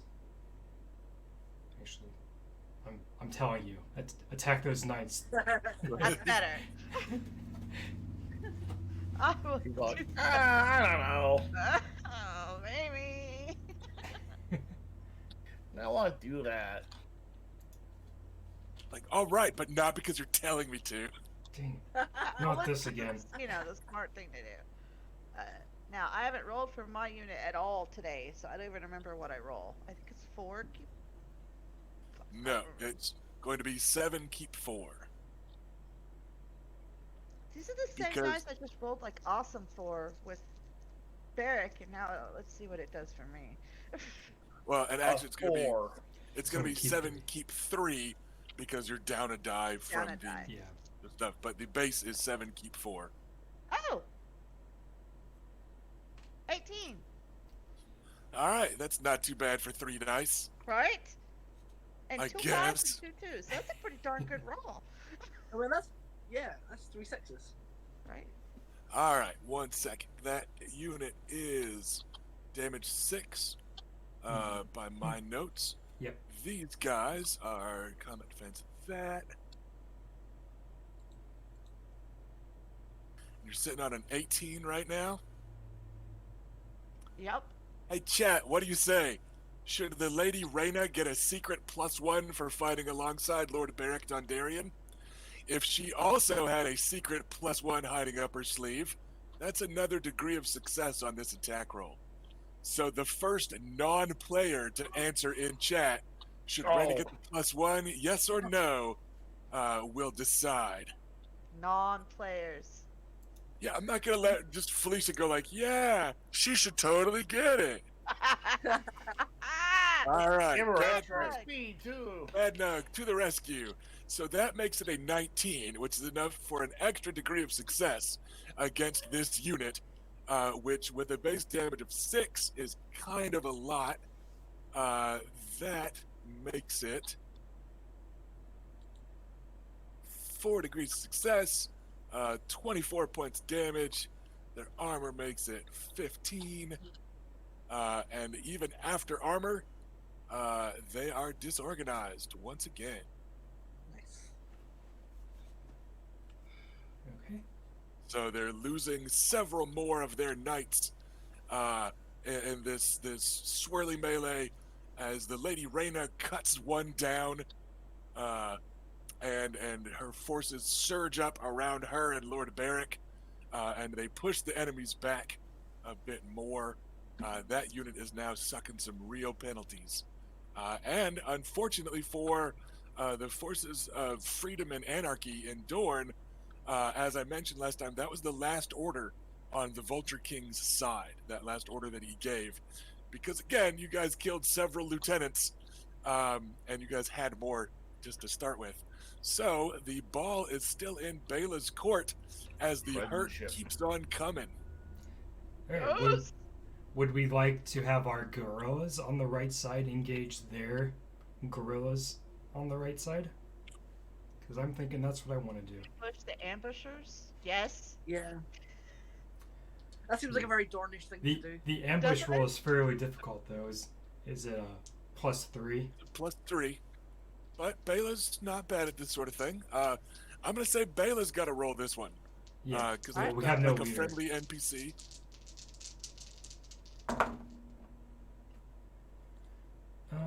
Okay, yeah, I have a 16. That will do it. Well, I think because gorillas are what? 9. Yeah, there's like a +3. Yeah, so that's not bad. You only needed that. Yeah, so you are good to go. Okay. That is enough to successfully ambush. Let's have So that means Ash you'll roll get for these gorillas. They're gonna attack with their spears, like they throw. They're gonna throw at them. yeah. So your swarm of Dornish war javelins getting hauled out and yeeted at the enemy.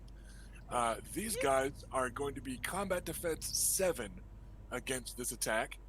Because it's any sort of surprise thing, they lose their awareness from defense. So, they're normally combat defense 7, they're combat defense 5 against this attack. And the guerrillas roll Marksmanship what, Erica? 3. It's going to be 3, keep 3, right? Yeah. Yeah. And that's everything. Yeah. Yep. 3 dice, keep 3. They don't have an attached leader or anything cool, but That is 14. all right. That's a good roll. That is currently going to be 2 degrees of success. They get +2 to damage. Yeah, but their damage is going to go up by 2. Give me 1 second, because their damage is 4, so it's going to be damage 6. Mm-hmm.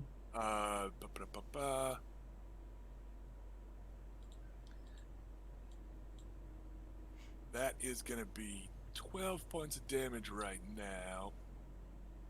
is not quite enough. As an aside, Erica, since I know you've still got one of those bonus destiny point things from Ash's decipher rolls, Yep. and because this is, he had his gorillas set up in a classic ambush position, so you could say very easily that this is what you were saving your gorillas for, yada, yada, yada. If you can add 1 to that attack roll, that's enough for another degree of success, and that's enough to destroy that unit of gorillas.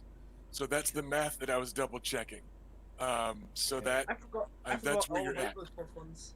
Yeah. So if you've got a bonus left to use here, Erica, if you can just add that, make that roll a 15 instead of a 14, that would be Okay. enough to finish these guys off instead of disorganizing them. Yeah, then let's use that remaining bonus from before the battle. Okay. And that is, so Ash, what were your 3 dice? Like, did you already pick them up, or did you leave them? Well, I put them back down. It was 2 6s and a 2, so it was 14 total. Okay, so basically you're now adding 1 bonus die to this roll. So as Okay. long as that die comes up a 3 or better, you're replacing the 2 and turning it into a higher roll. It was a 1. Oh. All right. Sorry. You can spend an actual destiny point, Bela, to keep an extra die on that roll, which would let you keep the 1 and would turn it into the 15. I'm not Oh, trying I to go like sunken cost fallacy here. It's just Oh, no, it's because cool. you're close to wiping them out, I'm No, reminding it's- you of the option. No, it's cool. I mean, like, it was my crappy roll, and I think I've got 4 destiny points, so can I spend one of my destiny points? I'm gonna say no, because this isn't even Adam's unit or one of the archers right next to him. Oh, Like, this right. gorilla's pretty far away. Like, if it was for Prince Oberyn or Cousin Elia's unit, I'd probably let Adam kind of spur them on, and it would just be described as like Adam shooting alongside them and like a flurry of Adam arrows making the difference. But for this, I think it's gonna have to be Bela / Erica. Sorry. I'll spend 1. So you're gonna go for it? Yeah. All right, so you ambush their ambushers because your cunning little brother read the bastard's book, and you knew what was coming with that bolster. It's just that was what made it so frustrating. So you're so close. I'm Yeah. like, there's got to be something for a 1. That is enough to straight up destroy this unit. So we're gonna say that unit of gorillas throws a volley of javelins as they then close and finish them off with short swords and spears. Yeah, that unit of gorillas is destroyed. Okay. Those fools, they fell victim to one of the classic blunders. Of going to war with House Nymaryen. All right, and then Bela, you are up again. Alright, I'm gonna tell Balin Swan to have his infantry go over to fight the knights on the right flank that are involved with Rhaena's cavalry Right. and All Lord right. Dondarrion as well. So, Sir Balin Swan, he's attached. We're not going to worry about the discipline roll there. These guys are trained. Let's just save the roll. Who do you want to make the attack roll, Bela? I mean, I would argue it's appropriate for Bela since Balin Swan is her boyfriend. But if you wanted to let someone else do it, like because Rhaena's on the right flank or whatever. I'll let you Rhaena do can, it. but- I'm gonna dish out all of the rolls today, All except for right. some command ones for myself. So Excellent. they are roll 4, keep 4, I do believe. Yeah.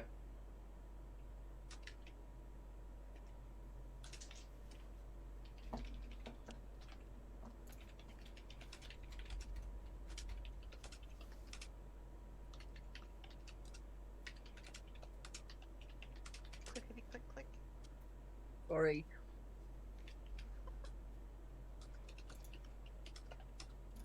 That was clearly a clickety click clack. Pardon me. Pardon me. Mm-hmm. I think it's Felicia, are you rolling?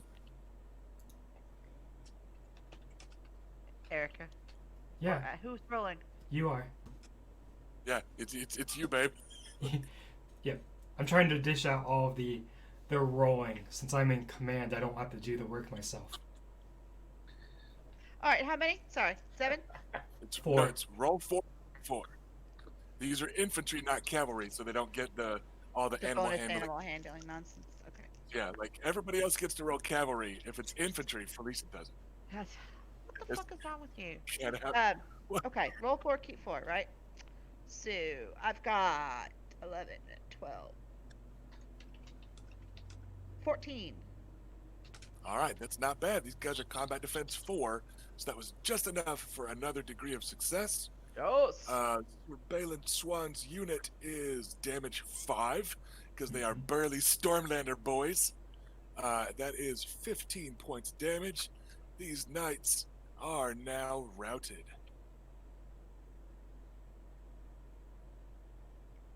So, the Stormland Heavy Infantry, led by the lantern-jawed Sir Balin Swan and his mighty Morning Star, come wading in. And as those footmen go surging in past and streaming through the cavalry of Blackhaven and House Bridington, you actually see the redoubtable Sir Balin Swan brain an enemy horse with one swing of his Morning Star and wrenches it free and then brings it down on the rider. And then he turns and gives a quick little salute and nod to the Lady Reyna and Lord Barrick, and his infantry continue their grim work.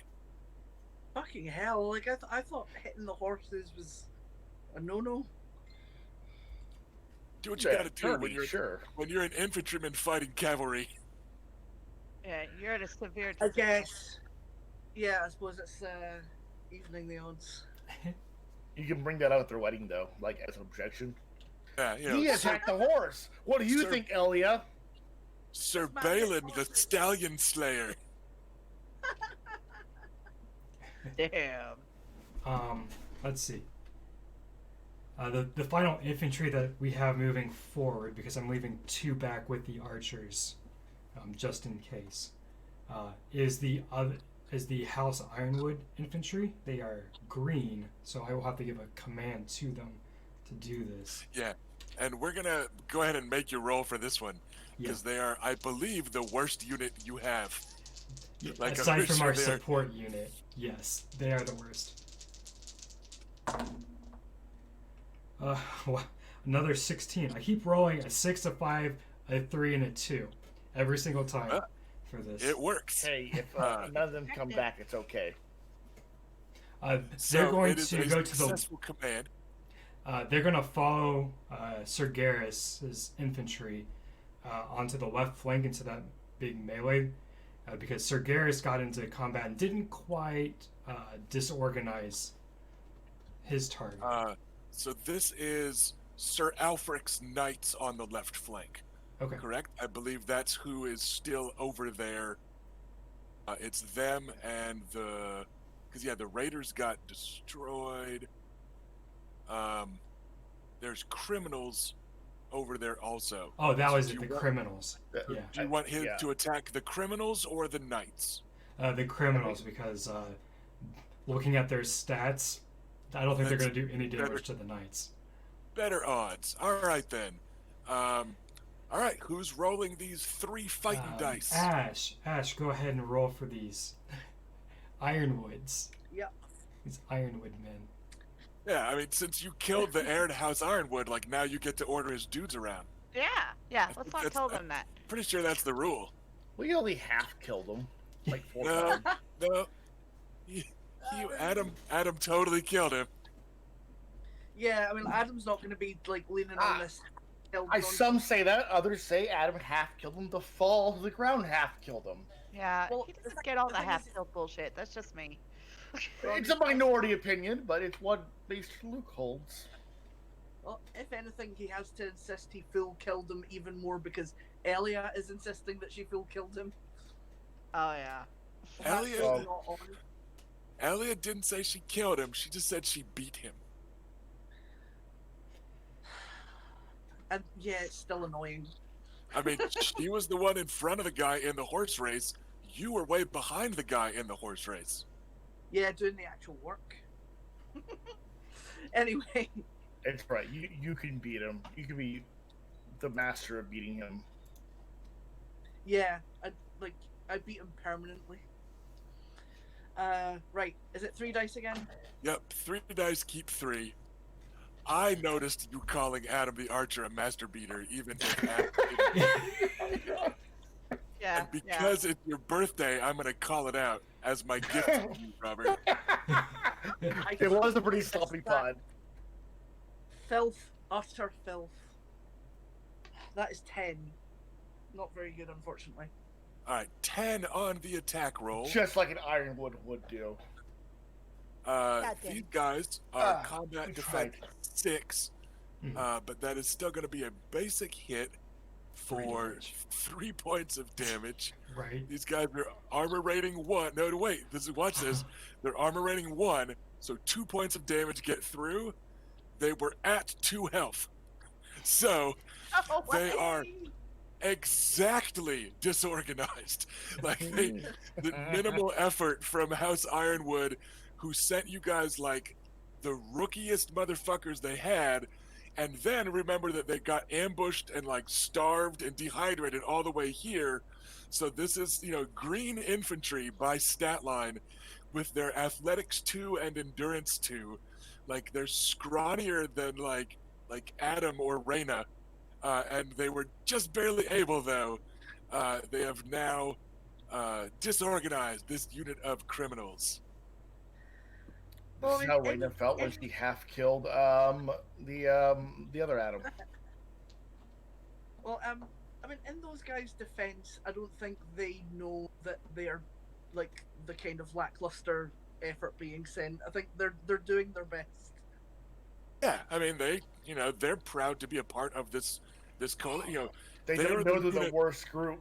Yeah, I mean they're the unit that was handpicked by Lord Anders Ironwood to represent the House in helping wipe out this bandit. So like they seem completely earnest. And they marched through poor 2 guys. nights. They Yeah. marched through 2 nights and days solid without water, like to Yeah. get to you guys and to rally. Like they're Yeah, making a can't- good faith effort. Yeah, I can't be mean about them. I'll be The mean Lord about. doesn't send just anybody, and then you smash cut to send the worst people. Yeah, he's like sending them our garbage. Yeah, and I'll be mean about the guy who gave the order. I won't be mean about the guys who are just doing their best. Yeah. All right. The order is still Bela's. I have 2 more personal orders. And if I Sorry, wanted, go ahead. if I wanted to, we have 2 infantry that have NPC leaders that could go and do something.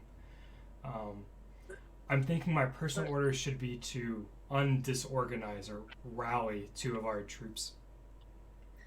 If I may make a request, like my archery unit is disorganized and has 0 health, so if you have one of those actions to spare, I would very much appreciate it. Okay. Yeah, Because let's. it means I don't need to spend the next Yeah, action doing. the same is true for my cavalry.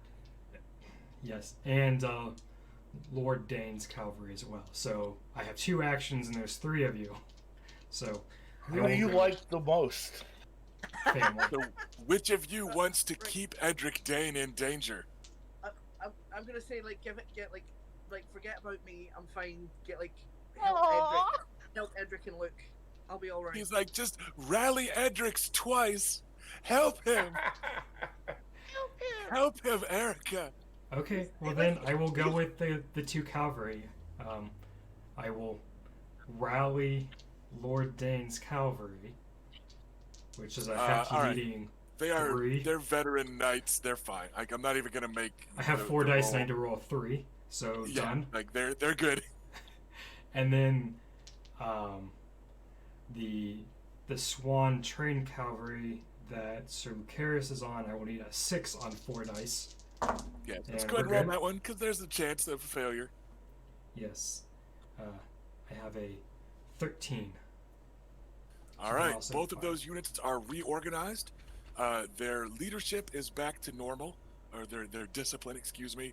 But they are going to keep those -1 die penalties to represent that, Okay. just like they lost a fraction of their forces. So they're still beleaguered and not going to be hitting with full potency, but they are rallied and ready for further orders in the very near future. Okay.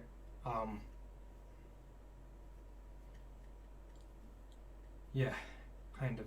What do you guys think? Should I send out our other two infantry to really hurt our enemies, or leave them back to defend the At this archers? point, I would say, and you take it just as you want as advice, but I would say they're fully committed. We need to be fully committed now.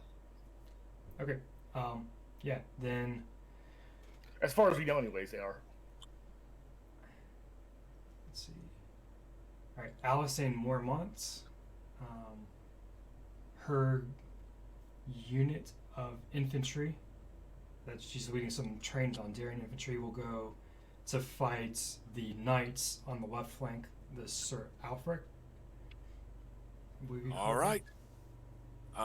The Howling Daughter of Bear Island is going to go leading a unit of burly Stormlanders. Who wants to make that role, Erica?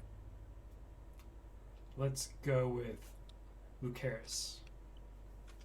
Robert. They've already been disorganized once, so they are roll 3, keep 3 dice. Let's Okay, roll see what 4, happens. keep 3. Oh, They sorry. still Yeah, get roll to 4, roll keep those 3. dice to just keep 1 less die. So you still have a little bit, Okay. of bonuses. We've got a 5, 6, and a 3, so that is a 14. Okay. All right, a 14. They are combat defense 4, 3 degrees of success. They are Woo. doing 4 damage per, so 4, 8, 12. Not bad, Lady Mormont. That gets through their armor, and that's all it has to do because they're disorganized. They are now routed. Yes. Nice. So yes, Bear Sir Island, Alfred don't fuck Knights around. are beginning to openly waver. Like, in their defense, I believe they've been attacked by like 4 units this round. So they've seen some shit. It's him and like 6 dudes left. So yeah, they are starting to scatter and try to recoil from the fight. And Bela, you are up again. Okay, on the right flank, is there anyone that's not routed? Their Dornish cavalry on the right flank are disorganized. Okay. And then further back on the right flank, they do still have peasants. Okay, I'm not going to go for the peasants. We're going to go for the light cavalry. So Obara Sand is leading some trained Ondarian infantry, and that is where she is going to go. All right, so they're charging the Dornish skirmishy cavalry. Is that correct? Yep. All righty. She will Reyna send them can- screaming in. Reyna can roll this. And they are roll 4, keep 4. Reyna is Felicia. Yeah, Felicia. Just making Yeah, sure she me. heard this time. I'm did. just double checking so we're not all sitting Safe. and waiting. Good call. Roll 4, keep 4? Yeah. Alright. Piecemeal this up.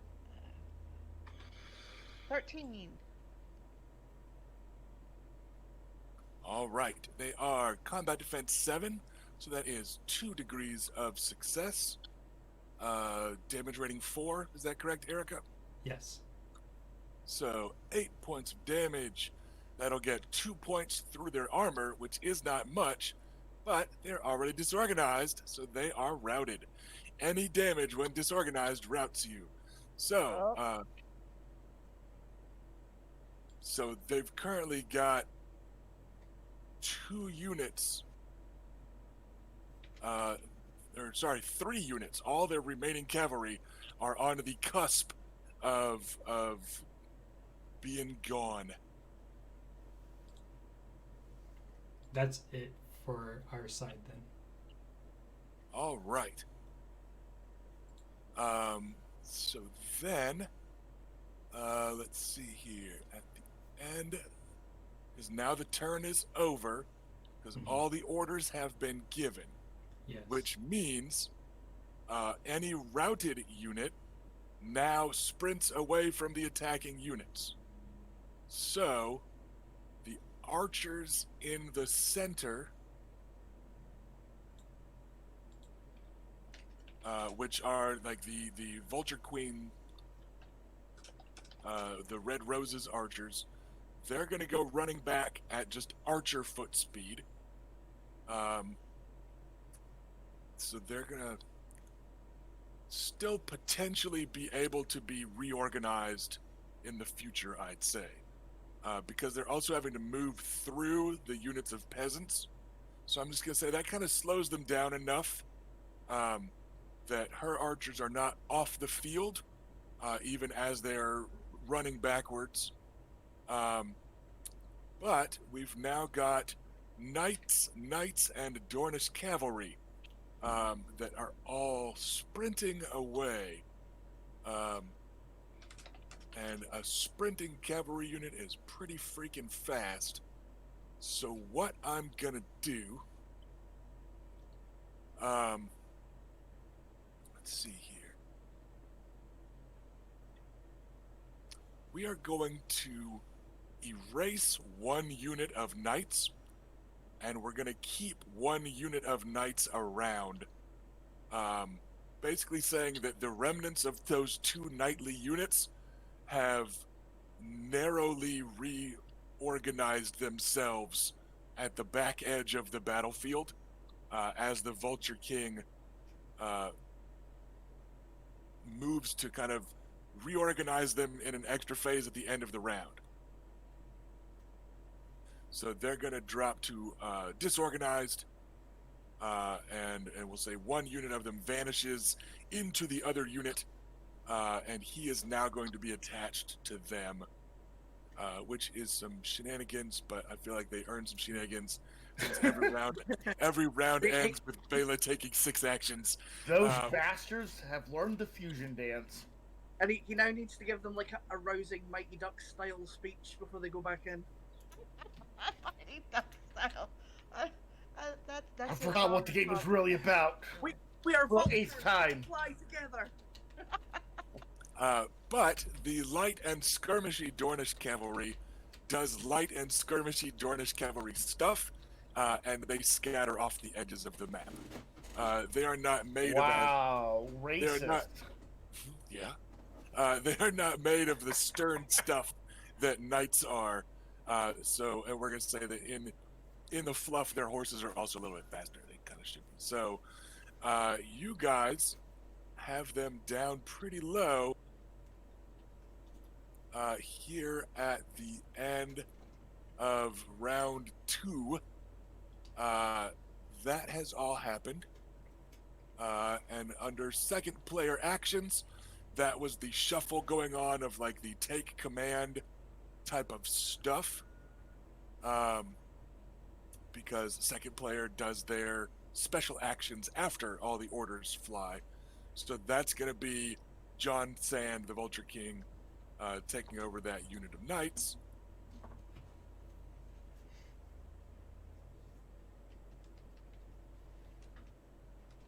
And then I believe we circle back around to step 10, repeat. Should we take a break now? Loops us back around to step 4 of rolling initiative. So, let's get some warfare rolls out of the way.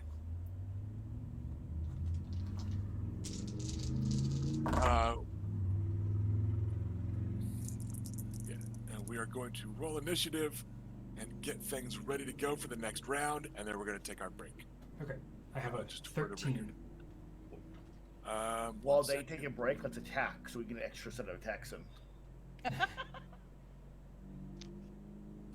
That is a 17 for John Sand. Okay. Yeah, it was not a great roll for me.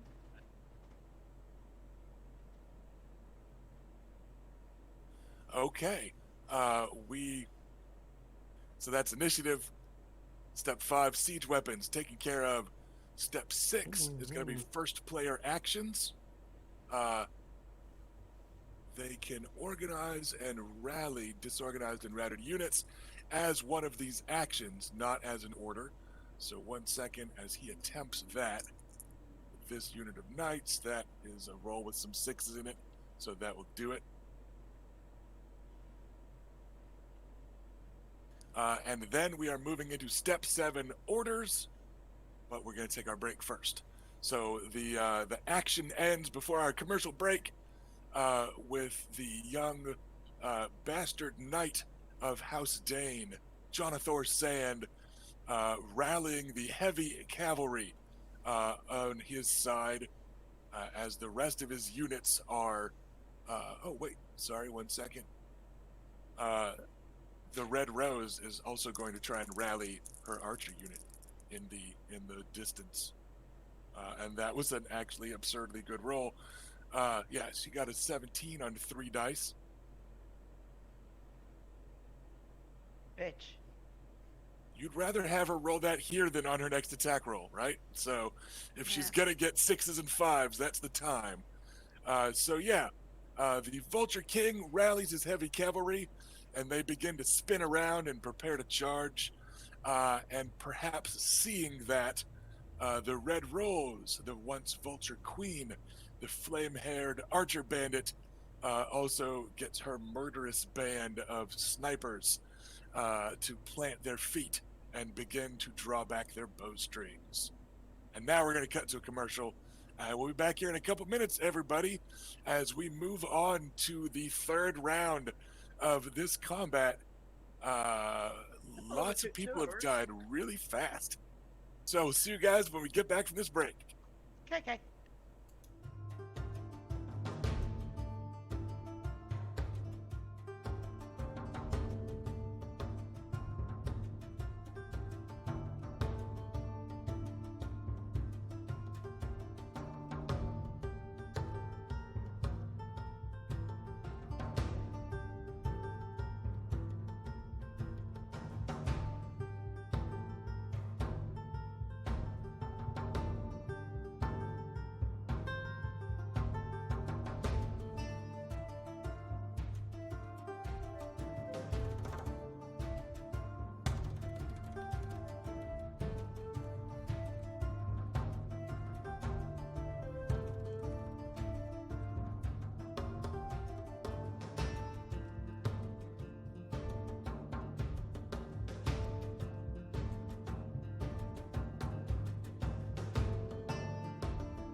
we go. All right, everybody, welcome back to the carnage here in Westeros.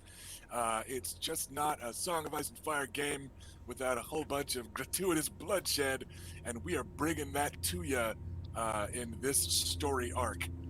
Here at the climactic battle between the Southern Coalition, led by House Nymaryen, but especially the Lady Bela, against the forces of the Vulture King, who has gathered to his side deserters, brigands, bandits, and some rebellious small folk from throughout Dorne and the Stormlands. Things don't seem to be going too great for the Vulture King here, but the good news for him, at least, is that he is up at the top of this round as we move into step 7 in a warfare round, which is actually giving orders and doing the thing. So what we are going to try and do here, looking at the units that he's got, again, we're not using a battle map here or playing a game of Total War, but basically 2 of his 3 infantry units, the main battle line, are still there. And they've been maintaining their defensive position there and holding the line. But you hear a shout from the enemy side as the knights are wheeling around and rallying around the Vulture King. He seems to be keeping a steady grip on his army. And as his knights are kind of, cinematically kind of back to like midfield, he yells, and you can't make out all of it over the tumult of battle. But the last word that definitely rings out clearly is now. And he's got his left unit of infantry and his center unit of infantry, and he is going to try a pincer maneuver to send them in with that bloody fracas on the left flank. And it looks like he has decided to commit his infantry reserves. So a pincer maneuver is difficulty fun. +3, but you have to split your warfare dice in order to give the order. It's So challenging. the odds are pretty good. Well, it's This just is gamble. gonna cost him perhaps a destiny point or something.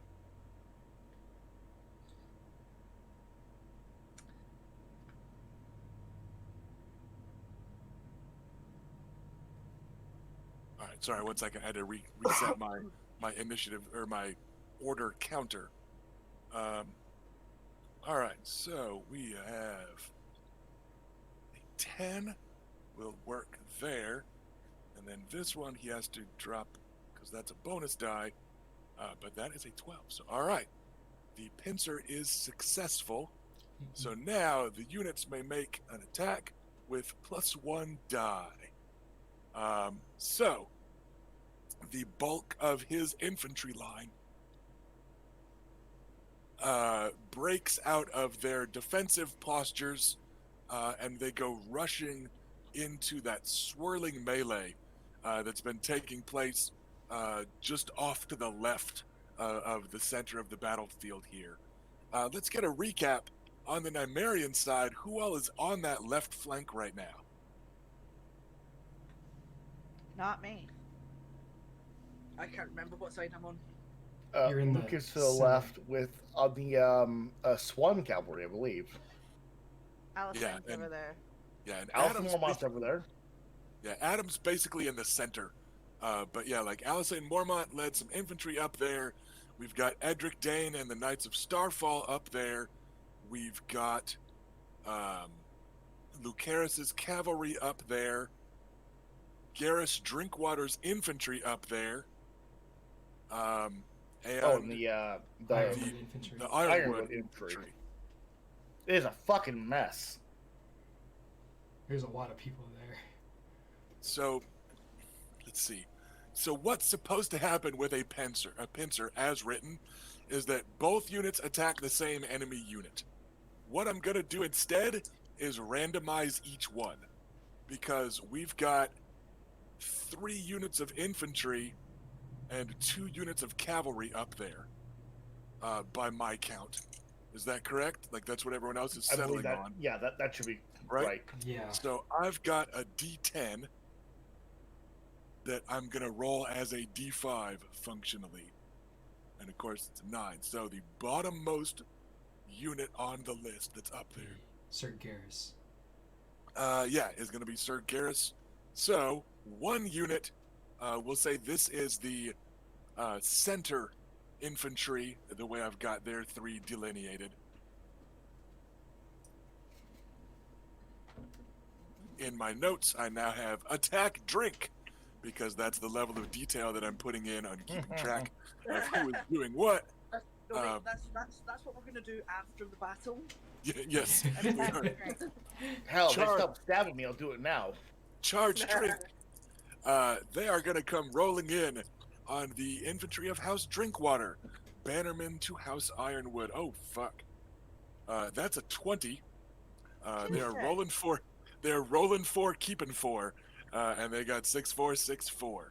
So that unit is combat defense 5, I do believe. Yeah. So that'll be times 4 damage, which is 6. So that is 24 points of damage coming at the troops from House Drinkwater. Goodbye. Their armor knocks it to 21, but that then is double their max health. So, the pincer, at least to begin with, is quite quite workable as they scythe their way through.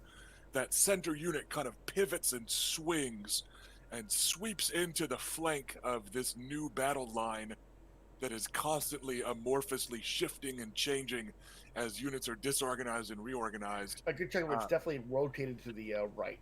Their right, our left. And they cut down and scatter the infantry of House Drinkwater. That's 10 points of armor ignoring damage to Sir Garrus himself. But you do still see that yellow hair standing firm in the middle of that battle line. He seems determined not to shame his family by leaving. So the other infantry unit, okay, they got a 1, so it's the opposite end of our D5 spectrum here. I believe the topmost unit over there is going to be the Knights of Starfall, if I'm reading the spreadsheet right. Like that's our 1, 2, 4. Yeah. So all right, the Knights of Starfall get attacked. This is a roll 4, keep 4. All right. The good news is it's not quite a 20. The bad news is it's a 19. Because they got 6-6-6-1. So our dice The are devil's number, +1. yes, the dice are etching strange patterns into our souls. The nature of the beast. The defense of the Knights of Starfall is a 4. So still exactly 4 degrees of success. Right. All right then. Good for them, I guess. Now, the good news is the leftmost infantry don't have the weapon upgrade that the center infantry had.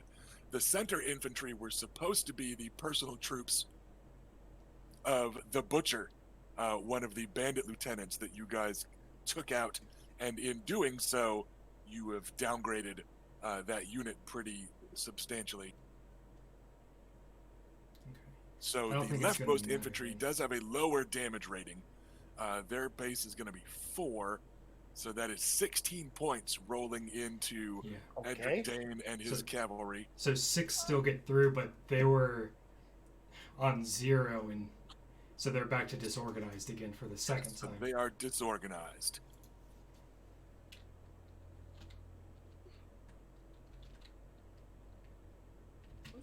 my friend.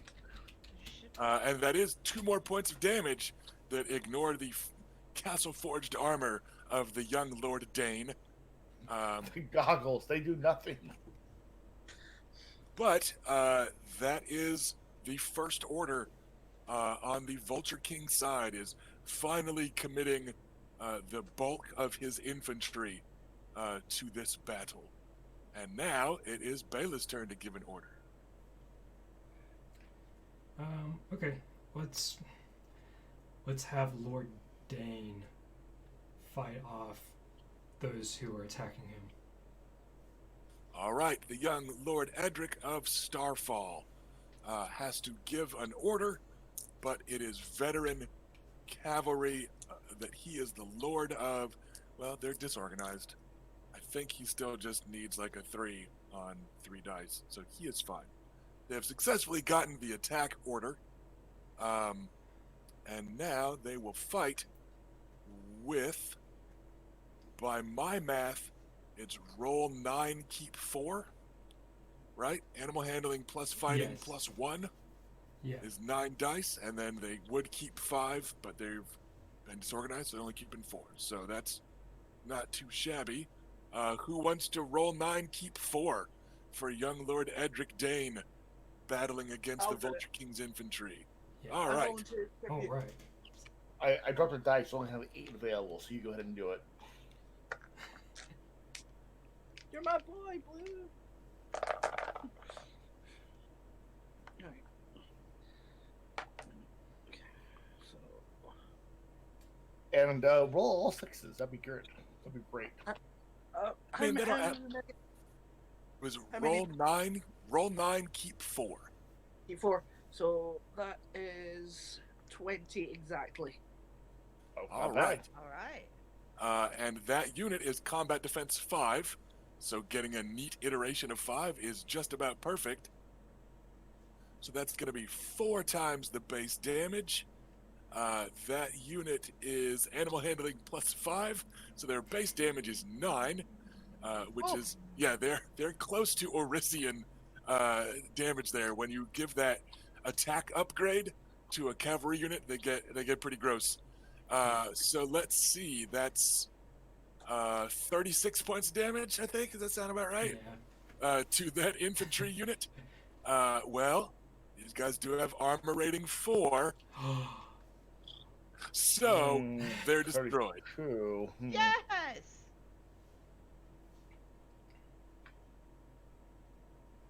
And as we've been doing in the lore, we're gonna say it wasn't entirely just the Knights of House Dane that just killed 200 healthy men in a fraction of a second, but it is certainly the young Lord Dane of Starfall leading the charge as troops rally and turn and begin to cut down those spearmen. That's my boy. Yeah, it is. Which brings us back to the Vulture King's side. They've got a bloodthirsty unit of archers that just reorganized. And I'm going to say that those archers, because they moved back some, they can only attack people that have been, like, advanced in and charged and stuff. So they can't keep pouring the fire on your guys' archers back in the backfield. Because last turn they got routed, they ran away, they just reorganized, so bowshot is going to stay people that have moved up. Let's see, who is she mad at? Who is Insert she innocent mad missile at? here. She's just pretty mad at everybody.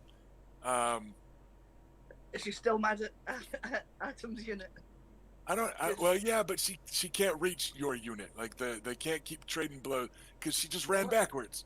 So Well, she's it's a relief, to be honest, because I probably couldn't take the hit. yeah. I think she's just going to lob a volley into that melee on the left. I think that's gonna be the move. Come on, hit your own unit. Hey, Hit your own just unit. so you know, because So we're gonna do that that D10 roll again to just kind of randomize who is sucking up the hate. You know, I've been shaking my head no. I feel like it's unfair for us to ignore that. That's true. So that is the infantry from House Ironwood. That's You know, on not second gonna go thought, well All for right, them. goodbye. actually the way we want to go. That's not gonna go very well for these guys. Oh no! So, yeah. So 1 second here. They are down to keeping 5 dice because they were That's that all. disorganized. Yes. Wow. All right. It's a 24 against the green infantry of House Ironwood. They are defense rating 4. That's going to be a lot of damage. These guys have a base damage of 6. It's gonna be a mouthful of fucking corpses over here. Yeah. So the infantry that House Ironwood sent have now both units been destroyed in the first 2 orders given on the Vulture King side. They're probably gonna blame us for this. I want you guys to know that just for later. Yeah, and we can slay it back. Don't send us your greenest of the green, then fuck. And send them the Wow. sword. Also, fuck you, All right. you were helping the enemy. So that does it for the Vulture King's side's second order. Kicking it back to Bela. Okay. The archers are really far away. Kind of want to give some payback to those archers. And how about looking at my list of cavalry options? Could send Lord Dondarrion over to deal with those archers. But I'd have to go like through some ranks of people to get to those archers, right? Since they fell back. Is that correct? I'd say because your cavalry are on the flank either way, and because cavalry are pretty stinking fast, and because their infantry have moved in to attack, I'm going to say that a cavalry unit can go up and around the peasants instead of having to charge through them. If you want, you can order a cavalry unit to charge through a unit of peasants with the trample maneuver and into the archers. But if you don't want to, you don't have to. I am not going to order that. I'm just going to say, attack those archers, go around the peasants. And this was to whom? Lord Dondarrion and his All house right. cavalry. Felicia, you want to roll that then? Should be, roll 7, rolls keep 4. a lot more dice. Or he rolls 7, keep, Keep 4. 4? Or Yeah. is he down to 3? Nope, keep 4. Alright. Yeah, they have not been disorganized. They're still keeping 4. He's taking all my good rolls, man. 18, 23. 23 against that unit of archers. They are combat defense 9. So that'll be triple damage. These are Knights of House Dondarrion that are damage 6, I believe. So that'll be 18 coming at you. Their armor rating 2. The armor rating keeps them from getting one-shotted, but they are absolutely still disorganized by that. For the 3rd time, disorganized.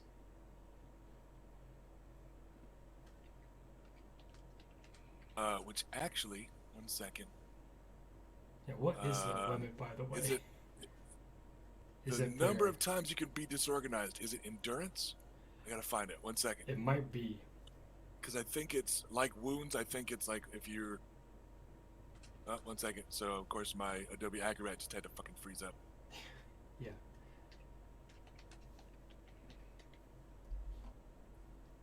It would make sense that it's endurance. Yeah. The accumulated penalties from disorganization are endurance strike. Yeah, they're out. So, Yay! the Red Rose and her red-fletched archers, the elite unit on the enemy side, have been scattered after one last vengeful volley.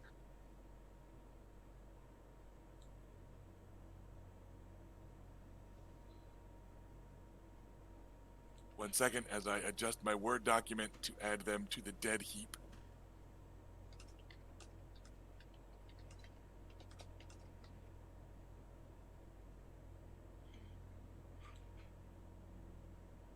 Yay!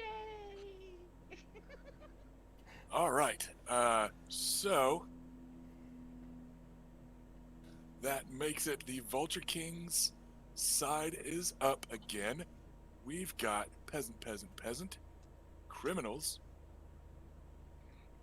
and the infantry have already gone, and we got the knights.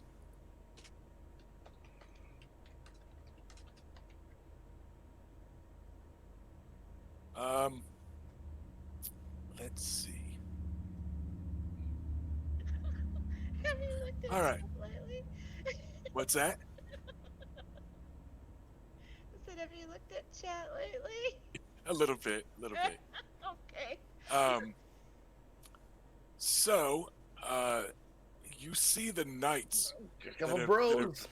reformed kind of midfield, and they are starting to move to support their infantry charge when they see that the infantry have hit the walls of the Knights of House Dane, allied with their fellow Dornishmen and armies of Stormlanders, and he sees that just meat grinder continue.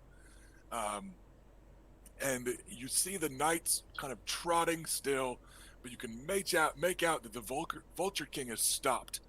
He's jerked on the reins of his horse, and is openly turning and looking as Beric Dondarrion is turning his flank. And you know from reading through what you read of the tactical books that you know he's got access to and all, like, you know he should have committed his peasant reserves before this, instead of letting like literally 300 units or men of light infantry linger in reserve behind mantlets in defensive positions. He should have committed them into that swirling, gruesome meat grinder on the left flank already. And now, with cavalry getting around behind them, you know that he should be sending those 300 peasants with their pitchforks and their spears and their woodcutting axes to overwhelm that like 24 knights that are back there and are alone. And instead, you see him waver for a moment, and then he just waves with his shield arm, and the peasant units begin to break and disperse. Like they're just starting to kind of scatter and try to run. And his unit of criminals is going to be who he officially gives an order to, because they are over there on the left flank and stuck in that melee. So his official order is going to be to the criminal unit, which is going to try and stab somebody over there. But he actually does have to roll warfare because they're criminals and they're disorganized. Wow, that was a pretty good roll to be warfare instead of an attack. So that could have been worse for you guys. The criminals have successfully gotten the attack order.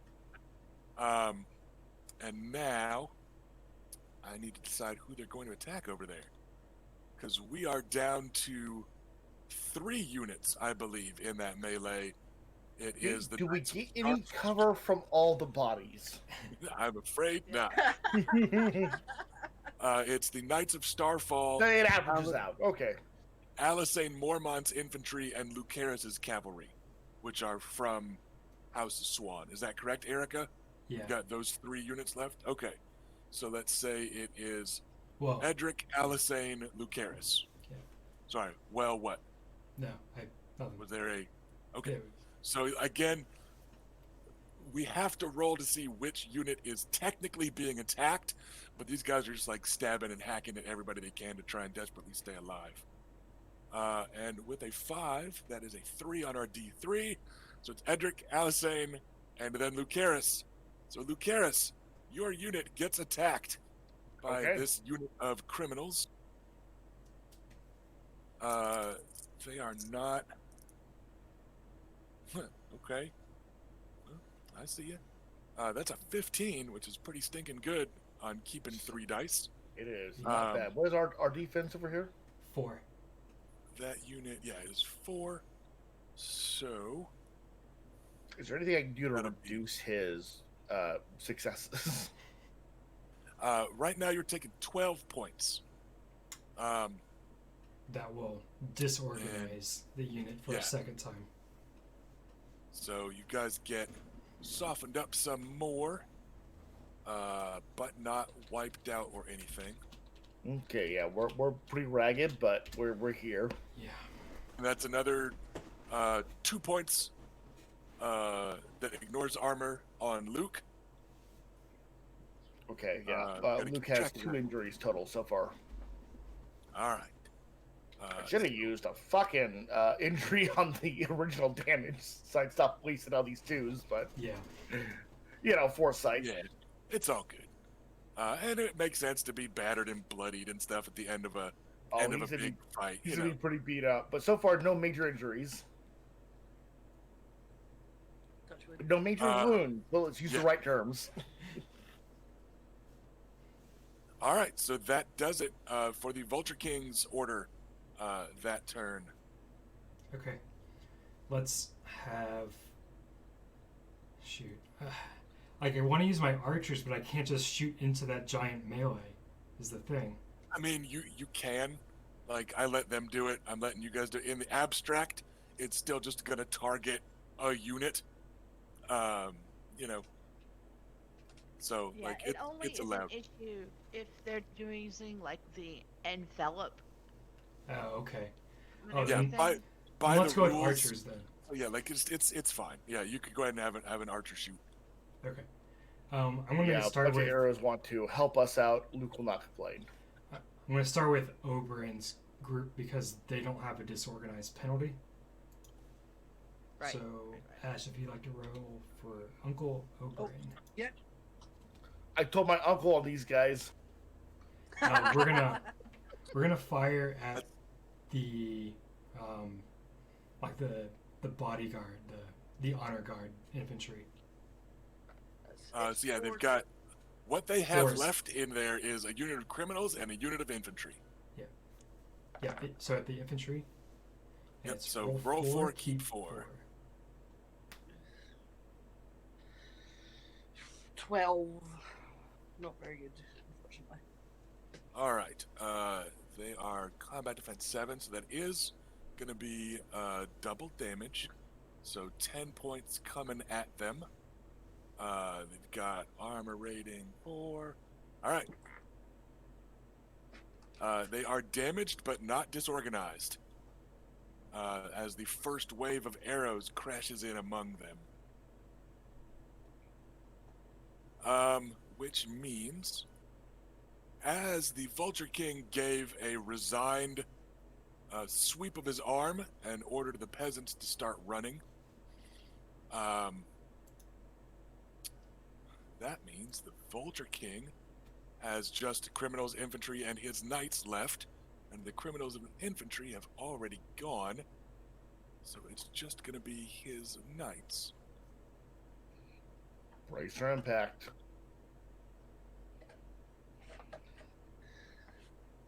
Try to decide which way is cooler to go. Um, let's It's see. Blaze Glory. Yeah, he is going to lead his uh, unit of cavalry through the melting peasants as they're splitting on each side and hoofing it to the extremes of the battlefield. He's going to go charging through the gap they create at the cavalry unit in his rear. Because that's the unit that's the biggest threat to the rest of his dudes right now. Can't just leave a unit of fucking Stormland or Knights behind you. So they're gonna go charging at Lord Beric Dondarrion. No.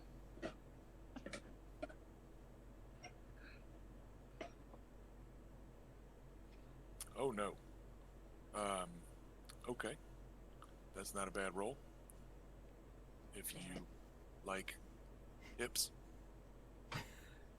So it would be roll 5, keep 5, it's roll 5, keep 4, so they drop a 3, but they keep a 22. So Felicia, how attached are you to Beric exactly? That is a lot. I have a sticker on my computer. For Yeah, we know. House Dondarrion. So all right, that is. They are defense 4, right? Yeah. Okay, so it's not quite that extra degree of success. So yeah.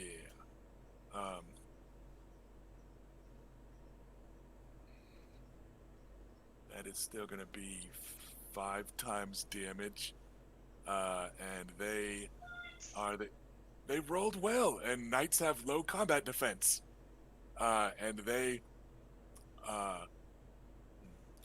all right, in the abstract, because I reformed this unit out of 2 units of knights, 1 unit had weapon upgrades and 1 didn't. So what I'm going to do is split the difference and say this unit is animal handling plus 4, right? Okay. Because it's normally 3 or 5. I'm Yeah. just gonna like drop a point to make up for the hand waving. Yeah. So Like, it that's doesn't- what we'll split the difference. Like, it doesn't matter. Like, the numbers are so Yeah. high. Yeah, and I think it's still gonna wipe that unit out. Yeah. But I just wanted to, like, for future rolls, like, I'm trying to like find an average there. So yeah, that's gonna destroy that unit. That's 10 points of damage on Lord Beric. And I believe he's just endurance 3. Yeah. So that's gonna be an injury on him. But yeah, so the Vulture King turns and leads his unit back to cut down the knights in their backfield so that his men can hopefully run away without getting trampled. Is definitely the vibe that you got from that. It was a very resigned charge of, I need to do this so that knights aren't in my backfield. So yeah, that does it for him. This And might be a actually, good- Sorry, go ahead. go ahead. Go ahead, I Ash. was just gonna like say to the others, this might be a good time to make sure he doesn't get to run away. We might want to close in on him. And the good news is, that's the last of his orders. So basically, Bela gets to do what she wants now. Like, you've got, I think, about a dozen, feels like, orders coming up, because he's just out of people to command. So Did I roll another lot of archery? not yet. Okay.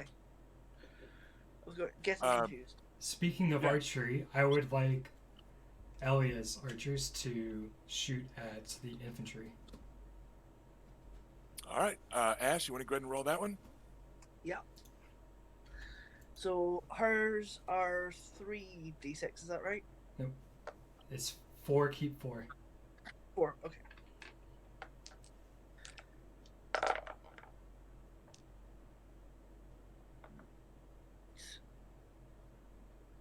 $13.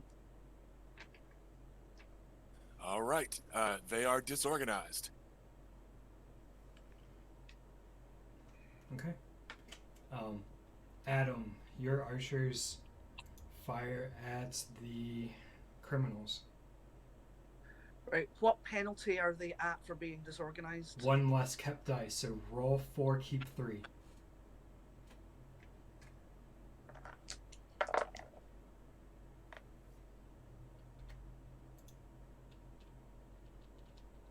$14.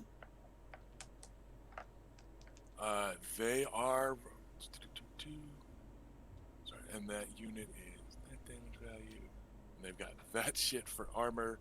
All right, yeah, they are disorganized Okay. for the second time for them.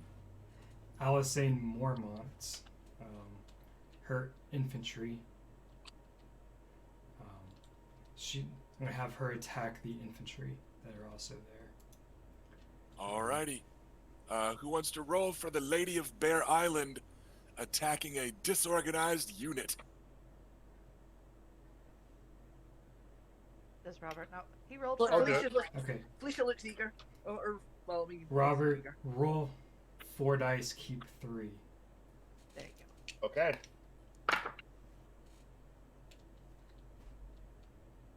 All right, 16. Nice. They are routed. The daughter of Bear Island roars, a wordless one. It's not like here we stand. It's not Bear Island. It's not forward. It is a bear. She just roars, and the foot troops of House Dondarrion surge in behind her as she just goes charging in. They're like, "Oh, we should keep up." Like it's not like giving an order. It's like, "Yeah, follow me or don't, whatever. I don't care." And they start to surge into the remaining heavy infantry of the enemy side and are notably pushing them back. Okay.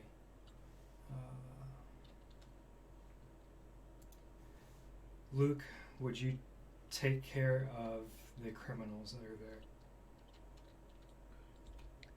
Stop, criminal scum.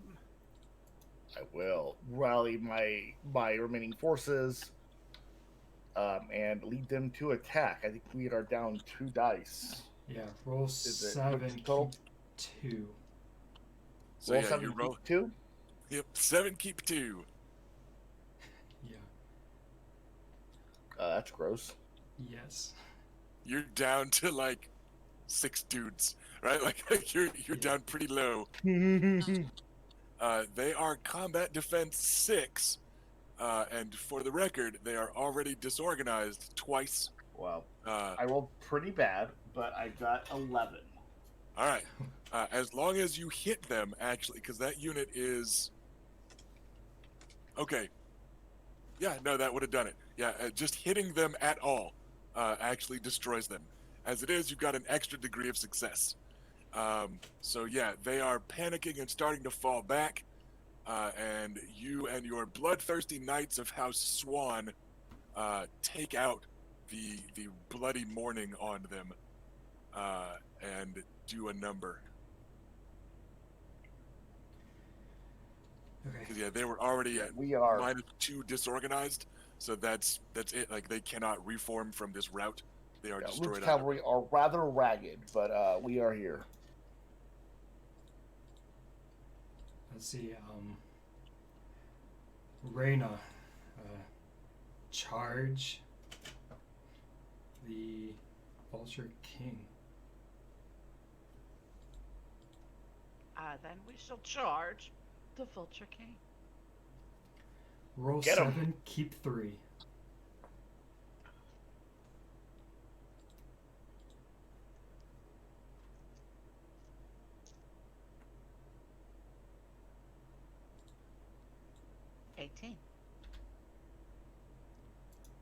All right. I'm gonna go ahead.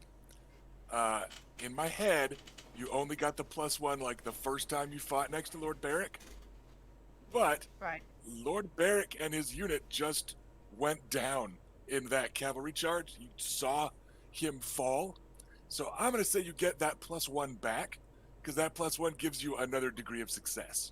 Like, because you're right there on the cusp. I'll take it happily. So because you're right there on the cusp, we'll go ahead and give that to you. Because it's dramatic. He rode in and rescued you. You're riding in to rescue him. Yeah, it's a cool story. Your base damage is a 6. So we are looking at 24 points of damage. Yeah, they're going to be disorganized. It's a start. All right. Sir Miles, charge the Vulture King. So be roll 6, keep 3. Adam, why don't you roll this one? Sure. What am I rolling? Roll 6, keep 3. 6. Okay. Nice number. Well, that looks okay. That is 15. All right, against their combat defense of 4, that is enough. That unit is now routed. And we're just going to keep things mysterious here, in that the same way you saw Lord Barrick go down, you see the Vulture King go down.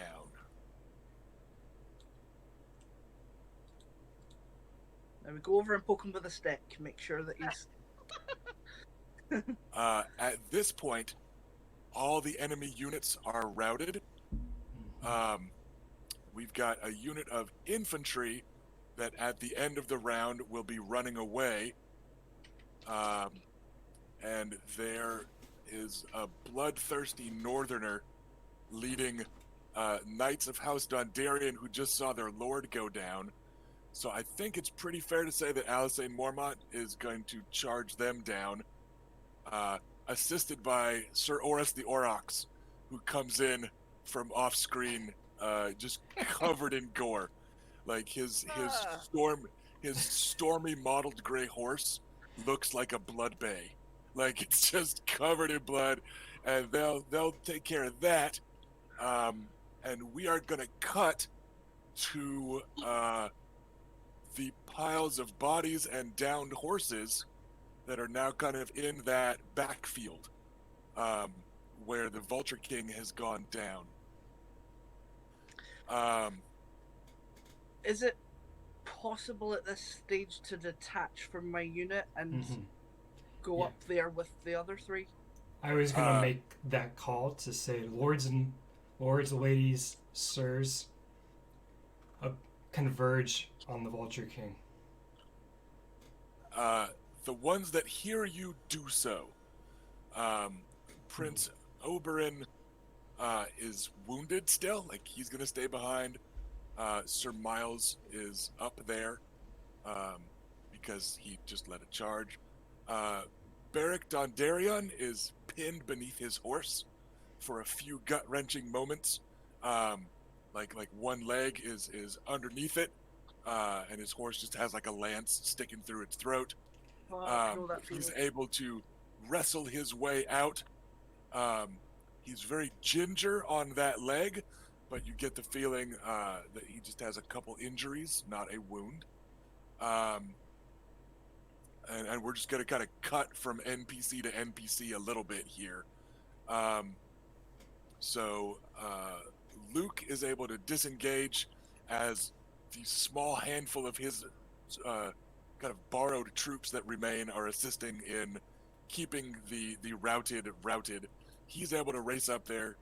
Adam, you're able to recover your horse, and you and Elia ride up together with Prince Oberyn just leaning on his spear, saying, "I will stay here, I think." I just Good want to idea. add, Luke looks like shit. Yeah, right? He's not as badly wounded as he looks, but he looks like shit. If possible, like just before riding off, I think it would probably make sense for Adam to like tell his archery unit to like either mop up stragglers or like start establishing a perimeter. They are fine with doing so. Yeah, yeah, just to get, I mean, like, just in case, basically. But then we'll like ride up, and if there's like a named NPC who's without a horse that needs picked up on the way, you can fetch them. Let me keep going down the list, and we will see. Because it's just me reading down the spreadsheet. Edric Dane races off because he saw Lord Barrick's purple lightning-streaked cloak go down. So he goes chasing up there. Lord Barrick is already there, and we've got his Lady Alysanne is busy. Sir Oris is busy. Sir Balin Swan was already like halfway there, so he will come trotting up with his Morning Star arm just covered in blood, and his monochrome white and black halved plate mail is just spattered with blood here and there. He's in pretty good shape. I don't think anything really happened to him except for the mess he made hitting things. And yeah, the only notable NPC that you see making his way towards the backfield is a rather shell-shocked Sir Garrus Drinkwater, Adam. His long, sandy blonde hair is streaked with red, and you think maybe he regrets flinging his helmet away, even if it did get his dudes to charge really well. He's, it looks like about 2 injuries deep, to put it in game terms. Like, he's pretty battered and bleeding, but he is making a good faith effort at trotting up to answer the Lady Bayless call. Well, I'll kind of, yeah, like ride up next to him and like offer him a lift, basically. He stops for a moment and doubles over with his hands on his knees. You realize he's just catching his breath. And he straightens up and says, "This is... Yes, that would be lovely. Thank you, my lord." I'll offer him an arm to kind of help sort of pull him up behind me. Let's try. Here we... 1 second, and up. It takes some work because he's a much bigger dude than you, and he's in armor that is a little bit more than chainmail. Let's call it like scale-ish. Like it's like chainmail plus the shoulder pads type of thing that you see in movies a lot. Heavier armor, and he, so it takes some doing to not like pull you out of the saddle on accident. And he looks a little chagrined by it all. Yeah. Well, I'll just tell him that you fought very bravely. So, you don't need to walk all the way up there. Appreciate your generosity, young lord. Well, I'm sure before the end of the day we'll be able to find you another horse. He is looking around the battlefield, and you get the distinct impression he's looking for his men, not for any empty horses.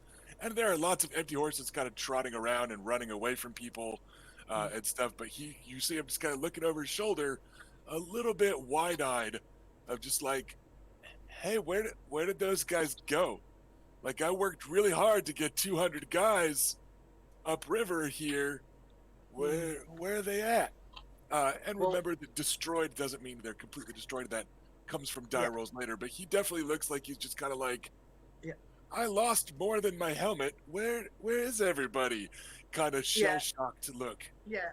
I think Hannibal would just be kind of trying to not freak him out and just say like, we'll do a proper count once we know the enemy is neutralized. So as everybody approaches, having to weave around piles of bodies, navigate spooked horses, pick up stragglers, etc. We're just gonna say kind of most of you get there at about the same time.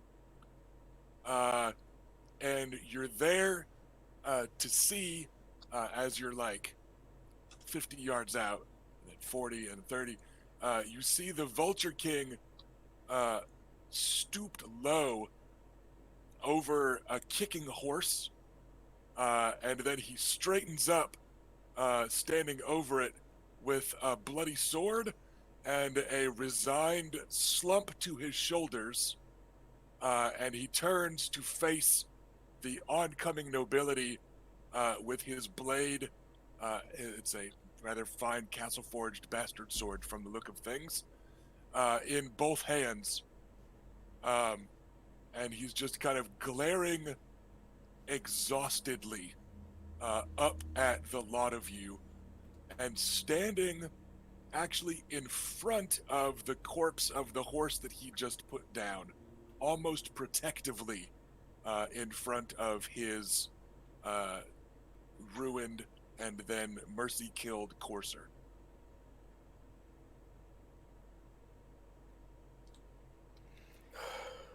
Throw down your weapon, or we will be forced to kill you. It's done. If it's a question of steel or a noose,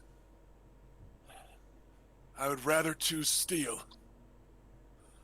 And he just looks like he knows he can't win this, but it looks like he just doesn't want to die to the hangman. You fought bravely. You spared the peasants. There's other options. You have one. Besides the noose or the steel. And Luke says this as he is exhausted, trying to catch his breath, just coated in blood and grime. There is the black. Sir Balin stares on grimly, and he says, or a challenge by combat. He could fight us one at a time until he falls. And you could tell that Sir Balin is like, he's going to fall to the first one should be me. Like, that's definitely the implication of Sir Balin's grim tone. I nod to him. He may very well succeed in one or two fights, but he won't win. Yet, he could have sacrificed a lot more men than he did. Well, without armor, the people of Lowfields would have just been butchered. And you killed my butcher. No, better to let them go.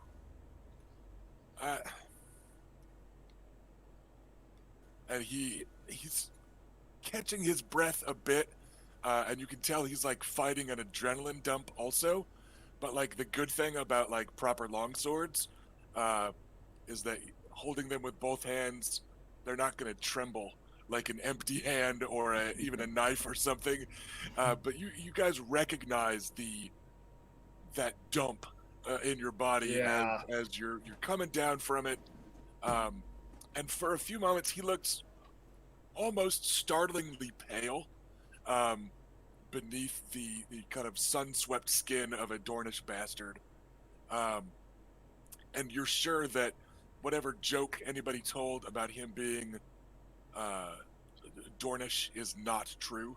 Like, you notice as the flush of battle is leaving him, his is not the deep and golden tan of a Dornishman. It's some northerner, right? Some Stormlander or other northern folk were what bred him. And he just looks cornered and tired. And he's looking from like knight to knight and lady to lady and lord to lord. And you can tell he's thinking about which ones he could probably kill. As he's doing so, Luke throws his helmet off, just to the ground. Just pulls it off, the hair in the wind, tosses it to the ground. All right, make a seduction attempt. I figured that's Finally. starting. Fucking roll it. Do it. Um, There's a lot of I'll give you adrenaline on Luke right now. $10 if you do it. yeah, Luke's got to fuck the pain away. Oh, fuck it. I'm going to add something else, but I figure let everybody else Just get involved here because he does so.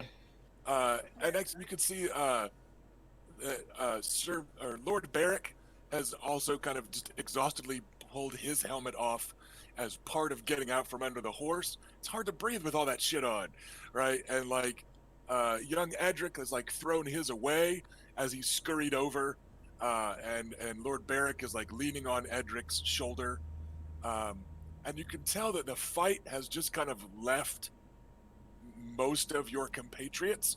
They seem grimly resolved. Like if they have to, they'll kill this guy. It's that sort of just bone deep exhaustion. And Oris isn't here right now, who's probably like the most. Oris and Berserking somewhere. yeah, like Oris and Alisane are like the two kind of crudest / most bloodthirsty of the lot of you. Young Elia Martell is still atop her horse, and it's kind of like excitedly sidestep, prancing, high stepping. Her arm is still bandaged all the fucking back, but she's got her spear and she's looking grimly resolved, and has kind of sidestepped her horse over near Sir Balin. Like I got your back. Like, yeah, let's kill this guy, right? Like the 14-year-old girl is like, yeah, I'm in, right? I have thing I want to say to him, but I want to give everyone else a chance to do this, to talk and get involved. So, Yeah, I mean, but Luke looks like he's about to jump in there. yeah, I mean, Adam's not going to say anything, but he's like going to be kind of clearly like siding with Luke here, and I guess looking at Jonathan kind of not exactly sympathetically, maybe a bit pityingly, I guess, but like is looking at him like, yeah, like you should probably take the black man. This is that's probably a good idea. So I'm not gonna make people like this. Isn't like a cinematic universe Civil War square off. You're not actually like picking sides here, right? No, Like you guys aren't gonna fight over it. But I just figure a Can little. I be giant man? I figure a little drift one way or the other. It sounds like we've got Edric, Barrick, NPC wise, and Luke and Adam kind of on one side. We've got Garrus, Drinkwater, Elia, the Elia Sand, and Sir Balin Swan kind of on the other side, looking a little readier to like just finish this. So again, it's not like a literal square off. You guys aren't in a fight, but we're just kind of tallying votes. Reyna, you've been up here since that unit. Also, Sir Miles is on the finish it side, because he did get kind of captured and like staked out in the sun for a couple days and stuff. So right now it's kind of a 4x4, and we've got the twins still to weigh in. Have we seen and then Sir Win yet? there's been no sign of Sir Edwin since that initial absorbed charge. Okay. So right now you've got the twins still up there. In theory, Prince Oberyn could. I'm sorry, did you say that Miles Manwoody appeared to be on the finish it side? Yeah. Like again, he hasn't spoken up. He just kind of drifted over that way a little bit. Like when Sir Balin spoke of a series of challenges, a couple people kind of slid that way. Like, yeah, like I'm down. And you know that Sir Miles is also nursing a wound, just like Elia Sand is. But they're still like, fuck this guy.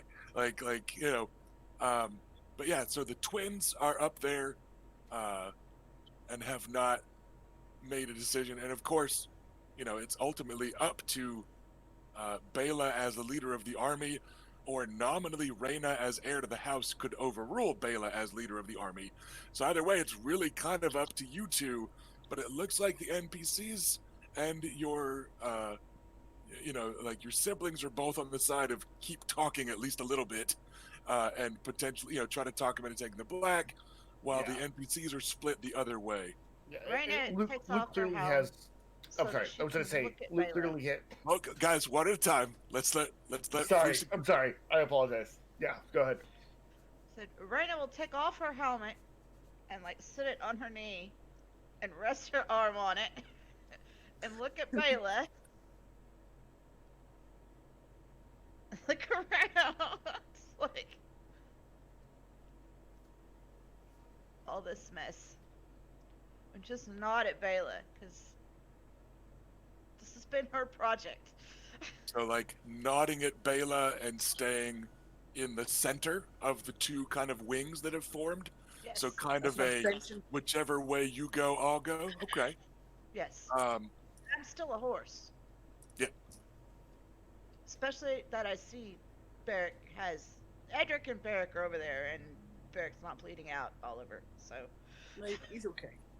Yeah. And Edric, for his part, with his helmet off, you can see he's got like a big smear of blood on his face. Doesn't look like it's his necessarily, but he's got like this, big smear of blood along one cheek. But as he's looking at the injured Jonathor Sand, who seems to have resigned himself to die, there is no missing the streaks of tears in the blood, as Edric is like concerned about, it could have been for Lord Barrick going down, but you definitely get the feeling that young Lord Edric Dane is kind of silently begging one of his mentors to not throw his life away.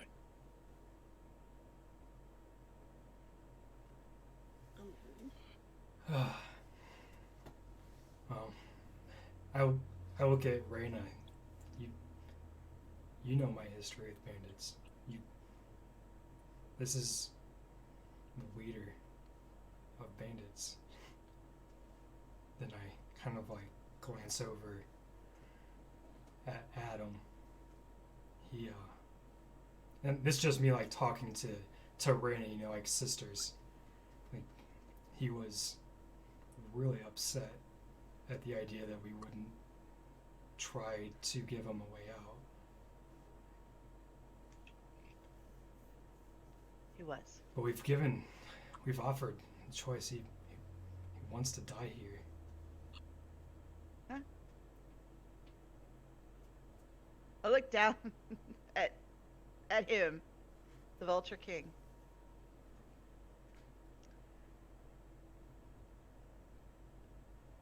You have two choices. You die here in combat with us, or you take the black and you serve the kingdom at the wall The wall needs until good you men. die.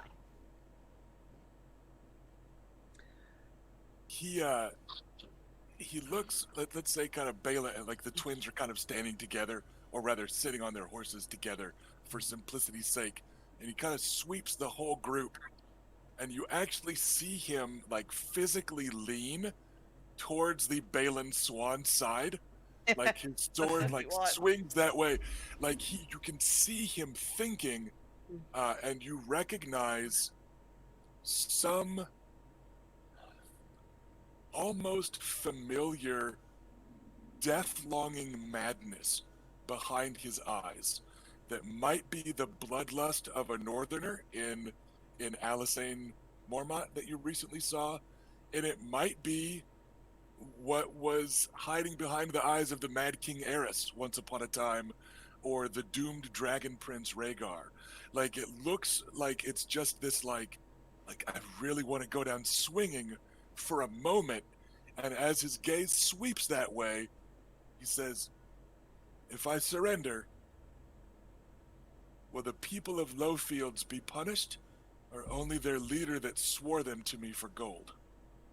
And it's like he's clearly still wanting to like die to, but it looks like that sort of kind of negotiation thing might be a way to keep him from Luke? just attacking somebody. Luke takes a step forward as he prepares his spear, and then as he says that, Before you- stop Luke, and look to the Luke, sisters. Let's also let Ash start because he had his hand up. Oh shit! I'm sorry. So let's I go mean- to Ash as like a first response, Yeah. No. unless you wanted to say something else, Ash. But Well, it was more like before he spoke, I kind of had a thing to say, but like now that he's spoken, I kind of have to adjust a bit. okay, do you want to go ahead and let it go to the sisters then, or Yeah. Well, I mean, like I was like going to say, you know, like Edric says that you're not a bad person, and I suggest you prove that. But if he's asking about the people of Lowfields, I mean, like Adam can say, like, I'm not in charge here, but it's certainly not the way of House Nymaryen to punish small folk for doing doing as they were told. Folk of Lowfields were used and sold to you, basically, which is punishable by death, also here in the Kingdom of Westeros. So, just as a quick kind of out of character meta reminder, what you had heard about Lowfields was that the village reeve, Andric Whitehands, had been withholding some taxes and that sort of thing. And you definitely get the feeling that Lord Manwoody does not hold this Andric Whitehands in very high esteem, and there certainly isn't anyone else in that village that could have brokered that sort of deal.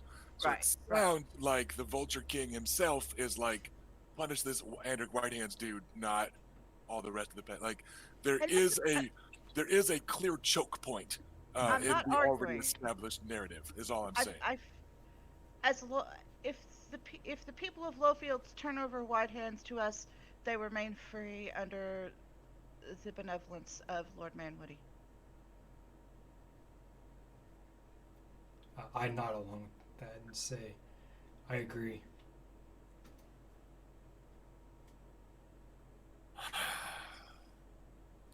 Fine. If you'll not set your horsemen and archers on the remaining small folk. And he kind of looks around the lot of you, and then at Edric. the tiniest of you at the far end of the line, and he slumps his shoulders and sticks his sword into the ground, and then just falls on his ass, exhausted, next to his horse, and then holds his arms up. He's, very well. I'll take the black if you'll let me. Luke looks to his sisters. Take him. Yep. He is now our prisoner. He's in our custody. Treat him as such. Pass that along. Luke will reach around for like a wine skin and toss it to him, and then put his own weapon away. So the first thing we do to all our prisoners is we get them wine. Yeah. Get him drunk a little bit. Everything's fine. I think it's maybe time for this then. Boys. Which one is that? I can't make out the label. Looks like Targaryen. House Targaryen. There you go. There's an exhausted sigh from Luke as well. All right. Celebratory thing. We're gonna do a bit of like a lot of cleanup is happening off stage. At some point, we should be rolling for casualties as death tolls are gonna come in by like that evening. Right. But for the moment, we're gonna have a scene of Edric, Dane, and Lord Barrick are off singing to their men, or being seen to by Maester Ferris. Oris was last spotted just unbuckling his armor and letting it fall off, and pouring buckets of water over himself. like just Fuck's like sake, Rusty. because he is sticky. He is a mess. I want that. Trying to The same kill thing. Adam. I want water. What So did I'm she just say, gonna Felicia? I said, are you trying to kill Adam? His poor Uh, heart will explode out of his chest. I'm trying to go through the NPCs that you guys see during this like slow motion kind of montage of post battle. Um, Prince Oberyn has kind of taken over the cleanup and is just going around Pointing at things. idly pointing, with a spear, and everybody scurries to do things. Elia looks disappointed that she never got to kill anybody today. She didn't actually get to take part in her first battle. She was just back with some archers, so you can see her kind of sulking a bit. Well, as the camera slowly pans past her, she's like arms crossed with a big pout on her face. Sir And Miles, it's Adam's fault. Sir Miles is seeing to the wounded as a knight here of the hosts. He's overseeing, body counts and seeing to the dead and that sort of thing. Edric and Barrick are off seeing to their men and their injuries. Alisane Mormont has an assortment of cuts and scrapes and bruises on her, and is last seen not headed towards the Maester's tents, in the company of Danger Twink, a young Damon Sand. Of course. Work our way through. Oris Stay in again, his course. yeah. Oris Not is Danger Twink. he was just kind of there in case Prince Oberyn got attacked, Right. and he was probably one of the like squires running messages and stuff as needed, that sort of thing. But he was just kind of off street. Oris is just exhaustedly cleaning off from the 100+ men he killed today. Sir Balin Swan is last seen with one of his small folk soldiers with their arms slung over Sir Balin's shoulder as he's helping them to the Maester tents. Same with Sir Garrus Drinkwater. He's got someone else's small folk soldier that he's helping off towards the Maester's tents. It's not even an Ironwood or Drinkwater, just like somebody that needed a hand, and since another knight did it, he will do it also. Sir Edwin Wynne is dead. He has joined his wife, which you get the distinct impression is what he wanted. But yes, he is hacked almost to pieces, and is found with a small smile on his face and a locket clenched in one gauntleted hand. Oh, damn it. And so, it's going to fall to the young scions of House Nymaryen. You present your captive to Lord Manwoody, who doesn't have a personal stake in this. Like he didn't know John Sand ahead of time or whatever, and he just gestures airily for you lot to march him down to the prison cells. And as you're on your way down to those cells, and the Vulture King's been disarmed, etc. He is down to kind of the padded, the quilted stuff under his heavy armor type of thing. And you lot grimly march him down there just to see to it personally, because everyone else has their hands full. And as the cell door shuts behind him, he kind of leans on the bars. He's just tired. He just looks tired, like more than injured or anything else. He just looks tired and beaten, right? Like he had an idea, he had a plan. You lot are the ones that fucked it up. Like he knows he probably would have had this if it wasn't for House Nymaryen and like the officers he lost. And he just kind of shakes his head, leaning against the cells. He says, "Did that Drinkwater Knight even know? Know what? No. Luke shakes his head. Think so. Know which side his lord was fighting on in this? We don't think so. Have someone bring me a quill, ink, and some paper, and I'll write whatever it is you need me to write.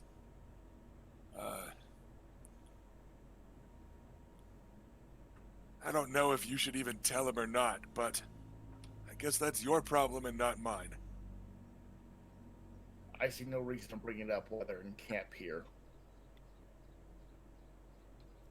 You will receive your writing implements, and you can write whatever you most feel is most important. The truth, preferably. I'll give details of Lord Anders' assistance, and just, I'd rather not write it, but can you lot tell Ned I'm sorry about all this? I'll make sure he hears that.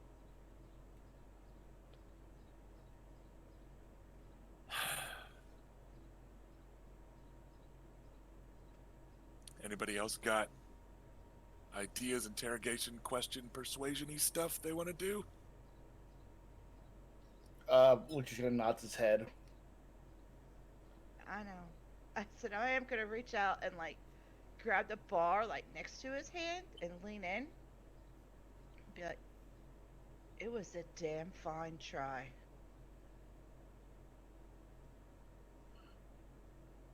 I thought you were going to say something like, "I swear to God, if you fuck us." I will fucking. Oh, I just appreciate how close he got. Yeah. He'll give kind of a rueful shake of his head, and just kind of, walk backwards till he thumps into the wall and then slide down it to sit with his knees up. Well, at least I fucking tried it. It's more than the Dark Star is ever gonna do. And I'll add this, John Thor. Had you tossed those peasants at us, you wouldn't be here right now. No doubt, because they would have turned the tide and you lot would be in chains. Perhaps so. Perhaps so.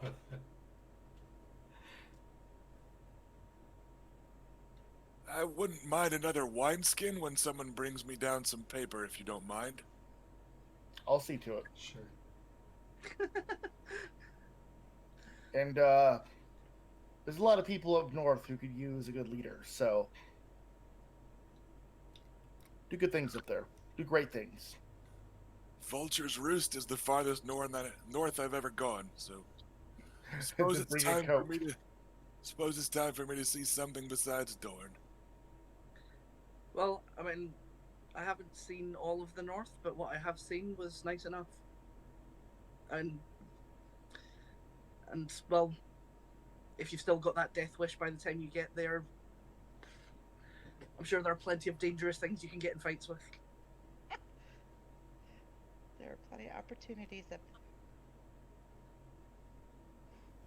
All right. He looks resigned and exhausted, but perhaps from the treatment of others instead of himself, he looks willing to confirm, not that it's even absolutely needed, your suspicions about House Ironwood, etc., etc. Yeah, a written confession from him, like detailing the Ironwood's involvement, would be very helpful for us. I would like to arrange him to have a guard on his cell that's one of ours, around the clock. That's a good idea, actually. And I'll The make other sure he good- gets his wine. You guys do have a pretty big assortment of trustworthy NPCs. that could be talked into it instead of just faceless NPCs, um, because he is the Vulture King and a knight. A highborn or knightly guard, especially the ones that know about the Ironwood evidence, like would not be impossible or even terribly unlikely. Um, Good so idea. you could cycle through some of them. Um, they're not going to work as long a shift as like a small folk infantryman would, but yeah, they could just kind of take turns uh, hanging out with him. You probably have to specifically give Uncle Oberyn serious instructions not to poison him. Like, seriously, Uncle, we're not just saying this so that you use a subtle poison. Like, I mean it. Don't kill this guy. Like really Oh, don't do it. real. Stop winking at us. Just don't do it. Right? So, like, Got but it. The maesters if won't you know. make that sort of thing clear, and also Maester Ferris would come by to see to his injuries, and that sort of thing. We just don't need to role play out every single one of those scenes. I am all for having Oberon watch him. Yeah, You can trust Oberon. Everyone does get bandaged as needed. We will assume that healing rolls are made, as long as you lot stay to like low stuff.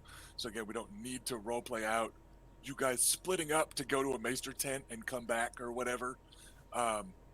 So let's just cut to like dinner that night, let's say. Can I have just like one little Sure, thing? yeah, and I was gonna say like if there's nothing else that people wanted to specifically do, we can kind of fast forward to the next time you're all together. As far as I have Yeah. played, Yeah, just like kind of once we were out of earshot of him, really, Adam was just going to say to Bela, look, I know that this wasn't the exact outcome that you wanted, but justice has still been done. And I hope that that's enough. It would have been nice to bloody Sunfire with the Vulture King's blood. But I know it's what you wanted. but it turns out we are gonna get some valuable information. I don't regret it. Thank you for putting that earworm into my brain. I think just, I mean, I don't have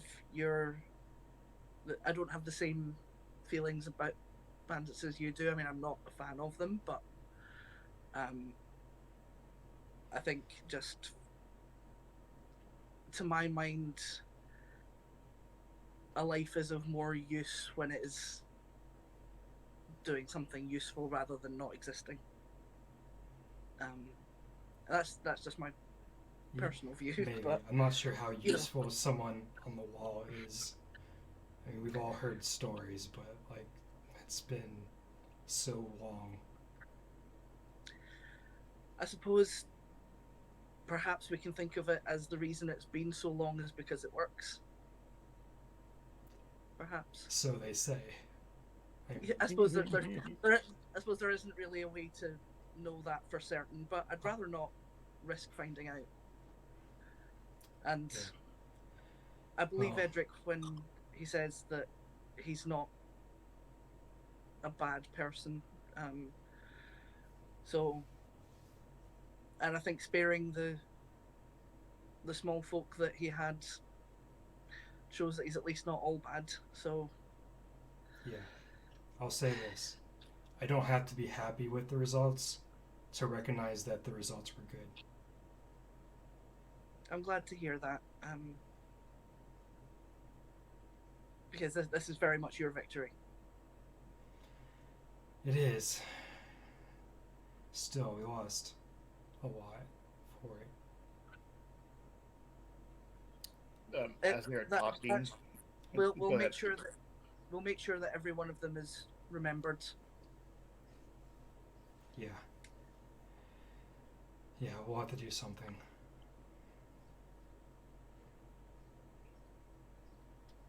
As they're talking, Luke grabs all three of them and pulls them into an embrace.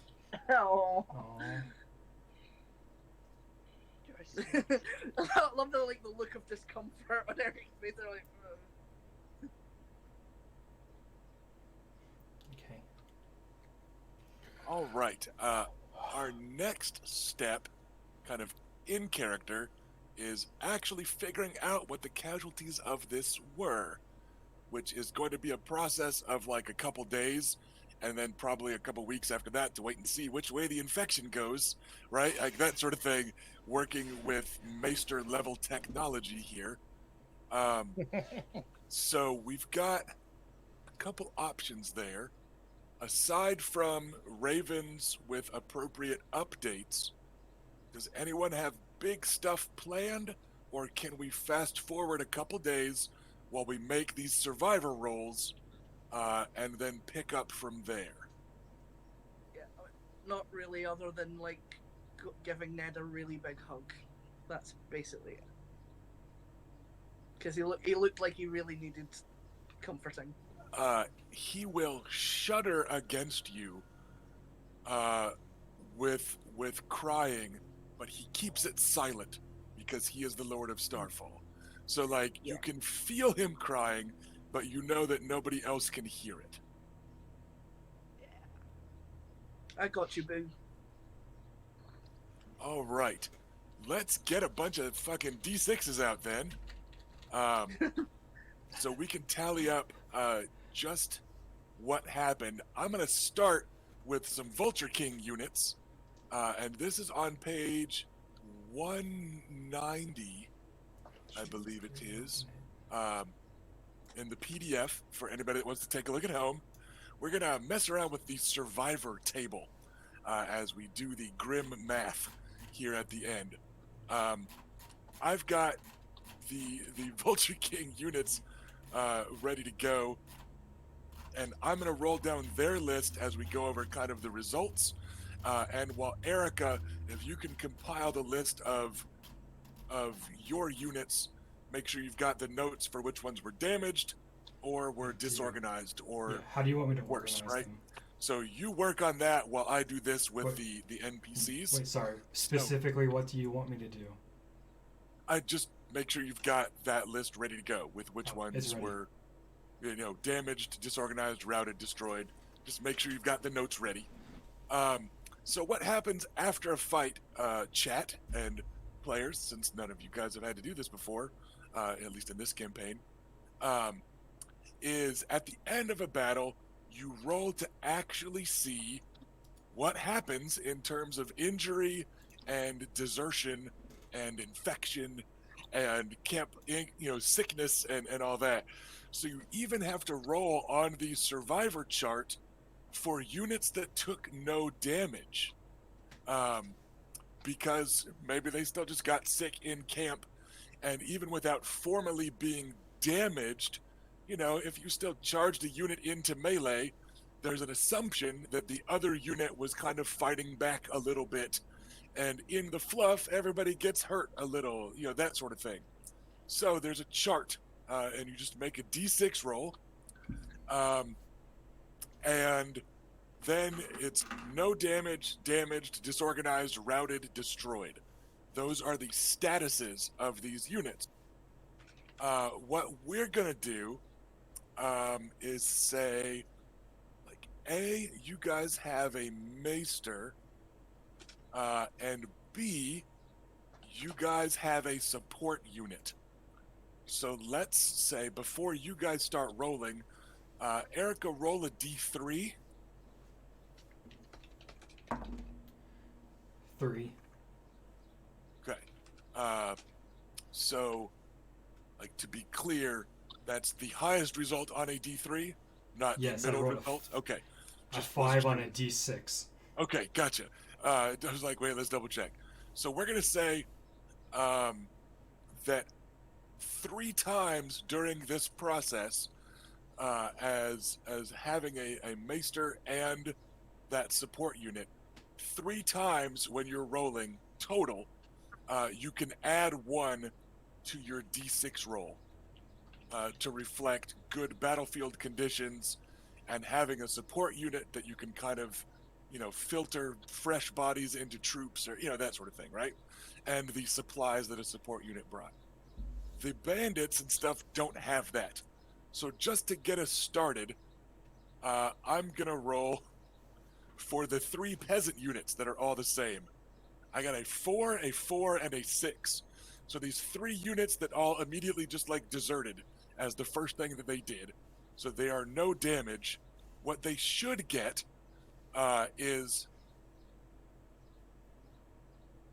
bless me, what they should get is intact, which just means no change, intact for another 4, but the 6 means that one of those peasant units should go +2 training levels. So they should get bumped up to a veteran peasant, like small folk militia unit, because like we saw some shit, right? Like, and they're just supposed to jump up like 60 XP or something from surviving. Realistically, that's not going to happen with a unit that does nothing, right? But I just wanted to show you guys kind of like that's what should happen there, right? For the record, I also suffered no damage in battle, so I would like to jump up 60 experience points. Yeah, let me just roll a d6 and see what I get, right? So it's kind of weird. Oh. Their next unit is their unit of knights that were routed. This is a bad column on the chart. Oh, fuck. They rolled a 2. That is -3 training levels. So their veteran knights should go to trained, green, gone. Right? So that unit of routed knights is mathematically destroyed. Now, what's that's going to happen for routed cavalry is that they've just kind of scattered, and there's, a couple dozen bandit knight, what do they call those? Just bandit knights? Robber knights, that's the cool term for them. So there's some robber knights out there. Some hedge knights are going back to hedging it up, right, type of stuff. Unit of criminals was destroyed. This chart is rough. It is a 1 or 2 is destroyed. A 3 is -3 training. 4 is -2 training. So you have to roll a 6 on a destroyed unit for them. The criminals are actually fine. So the criminal unit just got a 6. They are still technically intact. So if So the countryside's now plagued with criminals and robber knights. Yeah, if this was, armies that were reforming to battle later in a campaign type of thing, they would still have that unit of criminals with no penalties. They're still at full strength going into the next battle. That unit that was destroyed is actually fine.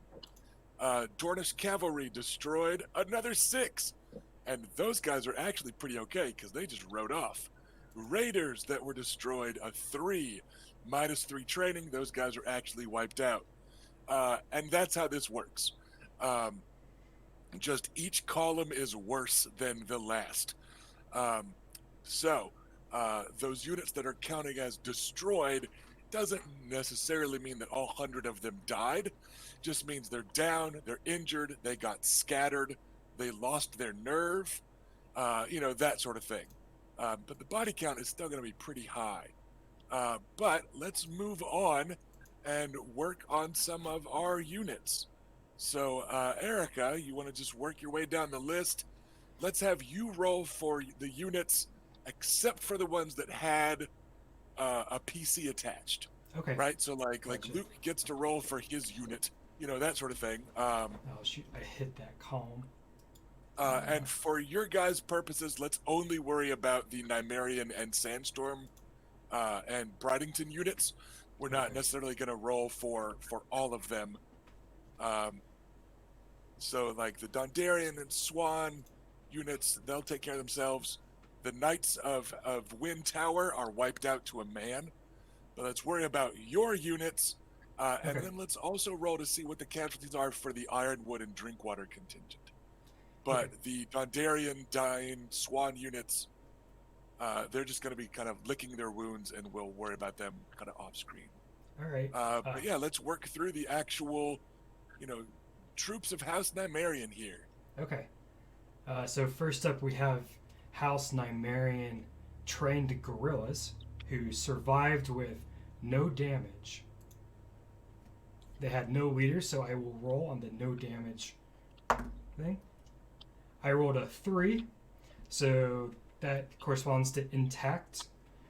If I consider adding 1 to the roll to make it a 4, that is also intact on this table, so there's no benefit to use it here, so they just have no change. So they are okay. Next is the trained House Nymaryen cavalry that were destroyed. They were originally led by Sir Lucaris, so if Robert wants to roll 1d6 to determine their outcome. I got a 1. Okay, that is plain out destroyed. Bumping that to a 2 is still plain out destroyed, so they are just gone. All right. You have That's Felby dice. Okay, so we have a unit of trained archers that Adam led. They became disorganized, so roll 1d6 on our disorganized table for me, Ash. 5. That gives them intact, and there is also no benefit for bumping that up, so they remain intact. all right. So they took a couple casualties and stuff, but they are still. If you guys had to get in a fight again next week, they're still, counting as 100 men, no penalties, etc., etc. Yep. Adam wants to get them a big old barrel of good booze because they did so well. They deserve it. So Uncle Oberyn led a group of trained archers from our banner house. They took no damage, so that is a roll on the no damage. So I roll this. I rolled a 3, and there is also no benefit to bumping up. So it's a good thing we have all these +1s. I wanted to just give you guys a little bit of padding, and instead it's like, no, listen. Either nothing happens or they're gone. They're gone forever. You got to use all 3 The at once. archer's gone! Cousin Gotta Elia also led a group of undamaged trained archers. I rolled a 2, which is intact, so no change. Our archers learned nothing from this.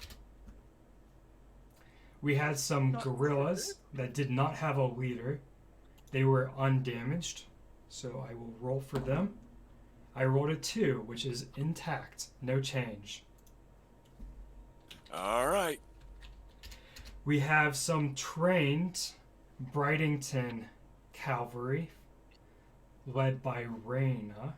They became disorganized once. They ended being just damaged, though, but they count as disorganized. Yeah, you roll for So, Reyna, sling a d6. See how bad off your troops are.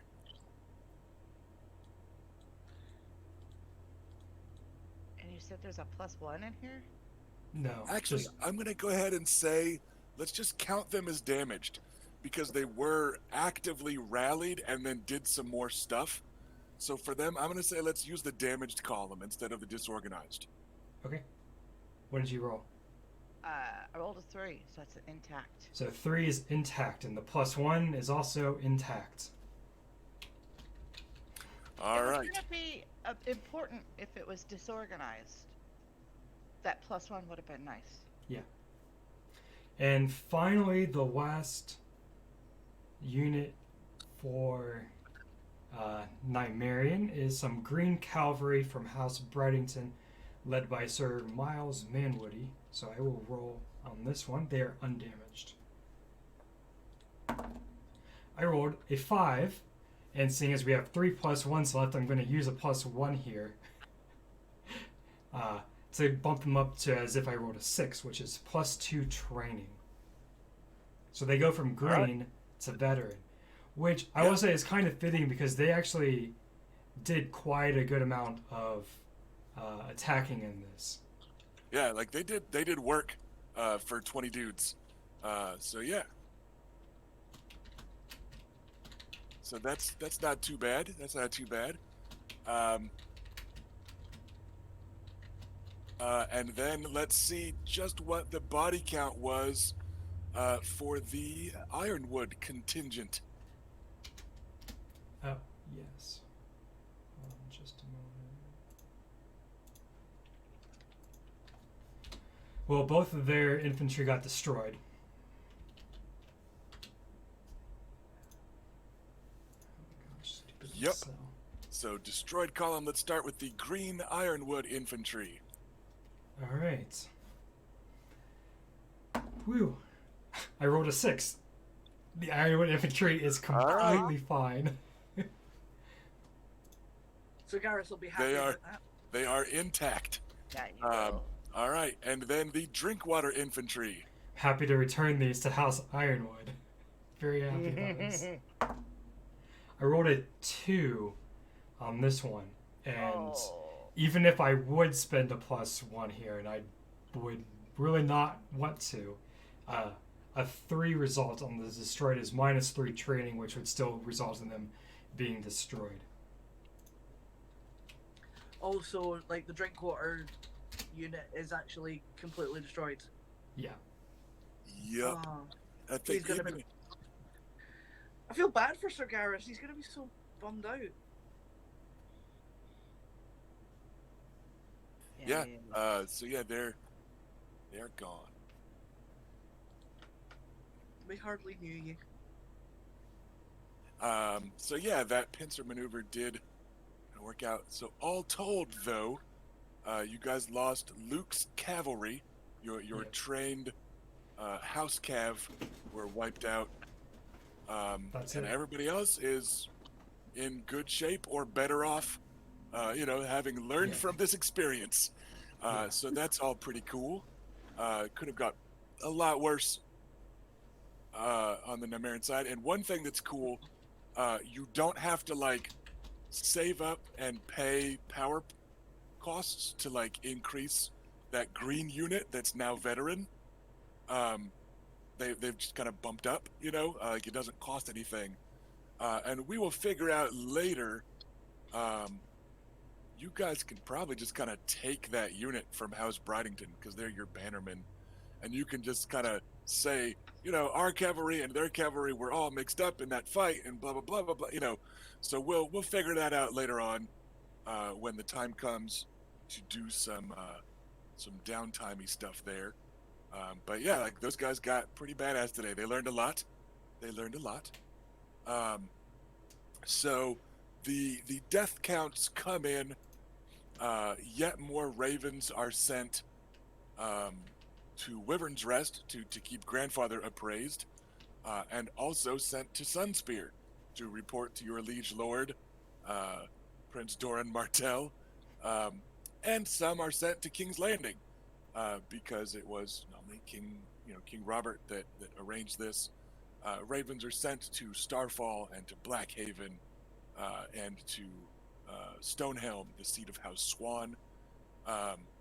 Some ravens return after a day or two of people licking their wounds, and injuries and wounds are starting to heal.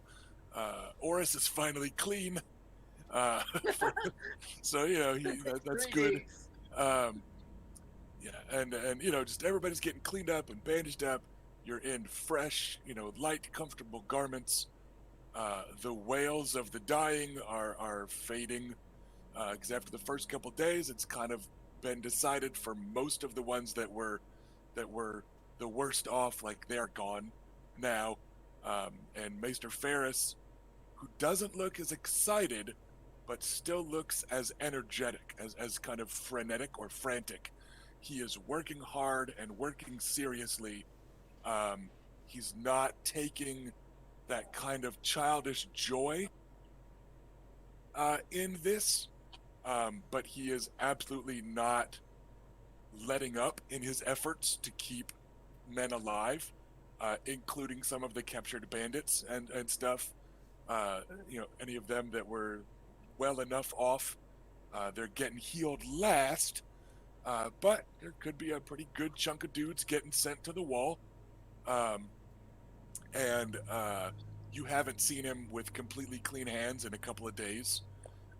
Like even at dinner at the end, he wolfs down some food, makes an official appearance, and then takes off to go help and heal. Um, but here on, let's say, dinner of about the third day after the battle, uh, Maester Ferris has been summoned by uh, Lord Dagos Manwoody, um, and has actually summoned everyone to this meal. Like all of your noteworthy NPC types are here, um, Is and this it's the first in the, time. like the Great Hall or in the Solar? This will be in the Great Hall, and you see that like we still haven't named most of them, but like the senior man from each unit is here also. The kind of grizzled man at arms that nominally leads the unit. That sort of thing. The kind of Mhm. the officers are here. Several of them are knights of Starfall from House Dane. Um, they're just kind of the elite dudes here. So it's uh, but this is a formal meeting. Like they're not out eating with the troops. So it looks like Lord Dagos has spread the word to a great many of you. And this includes a very formal summons brought to each of you four by one of his sons, who have been just little hellions. They're running everywhere, burning off their adolescent energy by running messages. Um, and to their credit, they look like good lads. They've been carrying stuff and all that too. But all four of you are summoned by those little hellions that are as clean and dressed up as you have seen them since all of this. It looks like for the last week they were using the warfare as an excuse to like not comb their hair or take a bath, type of thing. But they're like, it looks like Dad told them to get dressed up. So it's a pretty stiff and formal affair that you kind of haven't seen since King's Landing, as everyone is assembled there in the Great Hall here in Kingsgrave. Uh, they pull out all the stops for this sort of highborn feast because it's all knights and senior men at arms or higher rank, actual highborn. Um, and partway through it, Lord Dagos uh, hauls himself up and out of his chair for just about the first time that you have seen. And he's still leaning heavily on the table, but you can tell he wanted to be on his feet for this. Um, and the kind of hush falls over the hall. And he says, "For three nights now, I have thanked all of you that rode here to Kingsgrave to defend my family, my small folk, and my name. But I'm afraid you're going to have to hear it for another night. As I thank you all for coming, let us first toast to this Southern Coalition and all of you that came here to shed blood and spill blood in service to Prince, to King, and to the Seven Kingdoms."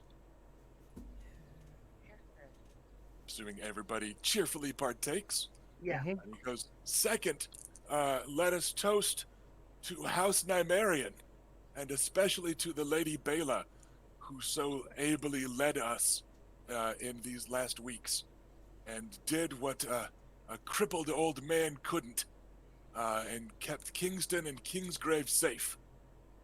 Here. And that one is quite a bit more exuberant.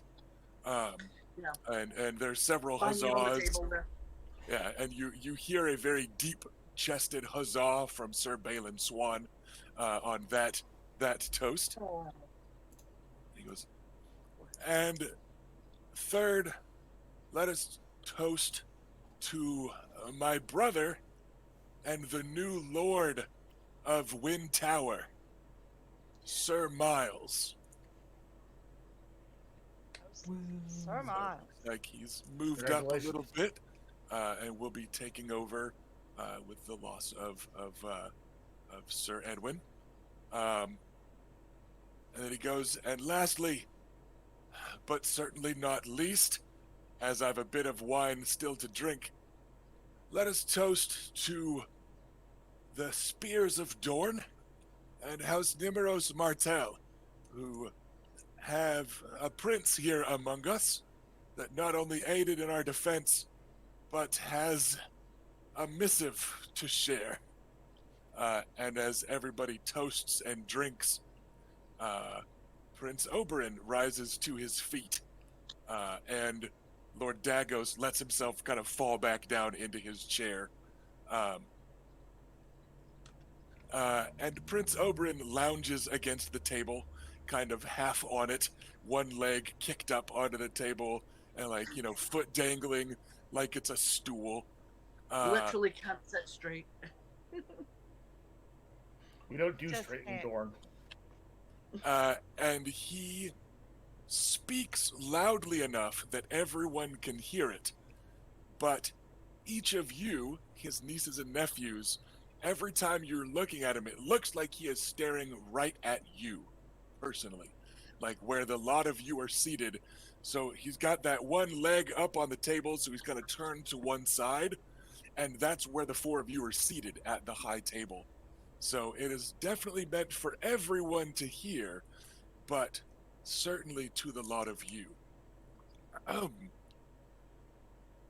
Add to your forces the might of houses Caron and Fowler, and let them serve as your vanguard in the days to come. Be wary, but fair with Drinkwater and his men. Use Caron and Fowler first, as you ride to Castle Ironwood with all haste. In the name of Robert of the House Baratheon, first of his name, King of the Andals, the Rhoynar, and the First Men, Lord of the Seven Kingdoms and Protector of the Realm, and by the word of Doran of House Martell, Lord of Sunspear and Prince of Dorne, I charge you to bring the king's justice to the false Lord Anders Ironwood and all who shared in his crimes. I brand him an enemy of the crown and traitor to the realm. I denounce him and attaint him. I strip him of all rank and titles, of all lands and holdings, and sentence him to die. The pride of being called the Blood Royal, and the duty of being called Warden of the Stoneway, are granted to Lord Maekar Nymaryen by royal decree. Deliver the women of House Ironwood to Sunspear, their men to the grave or the wall. And as Prince Oberyn lifts his glass to toast you, we will roll credits. Yes. Well, fuck. I need more booze. Yeah, I'm like, I need more of this. Congratulations to the player characters of House Nymaryen. You guys managed to get the best possible outcome in this. And as the prisoners have been sent away to the wall and it's too late for any of you to act on it, just so that you know also, chat, luckily, the young scions of House Martell were not kinslayers, because they did not kill this universe's Jon Snow, and instead, they have sent him to the wall. Where he should be. Wait, hang on. Jon I told you, Sand, Rusty. I Jon fucking told Sand you. was the bastard son that was delivered to Starfall along with Dawn by Ned Stark, that he said he found on the road on the way there, but was actually found at the Tower of Joy.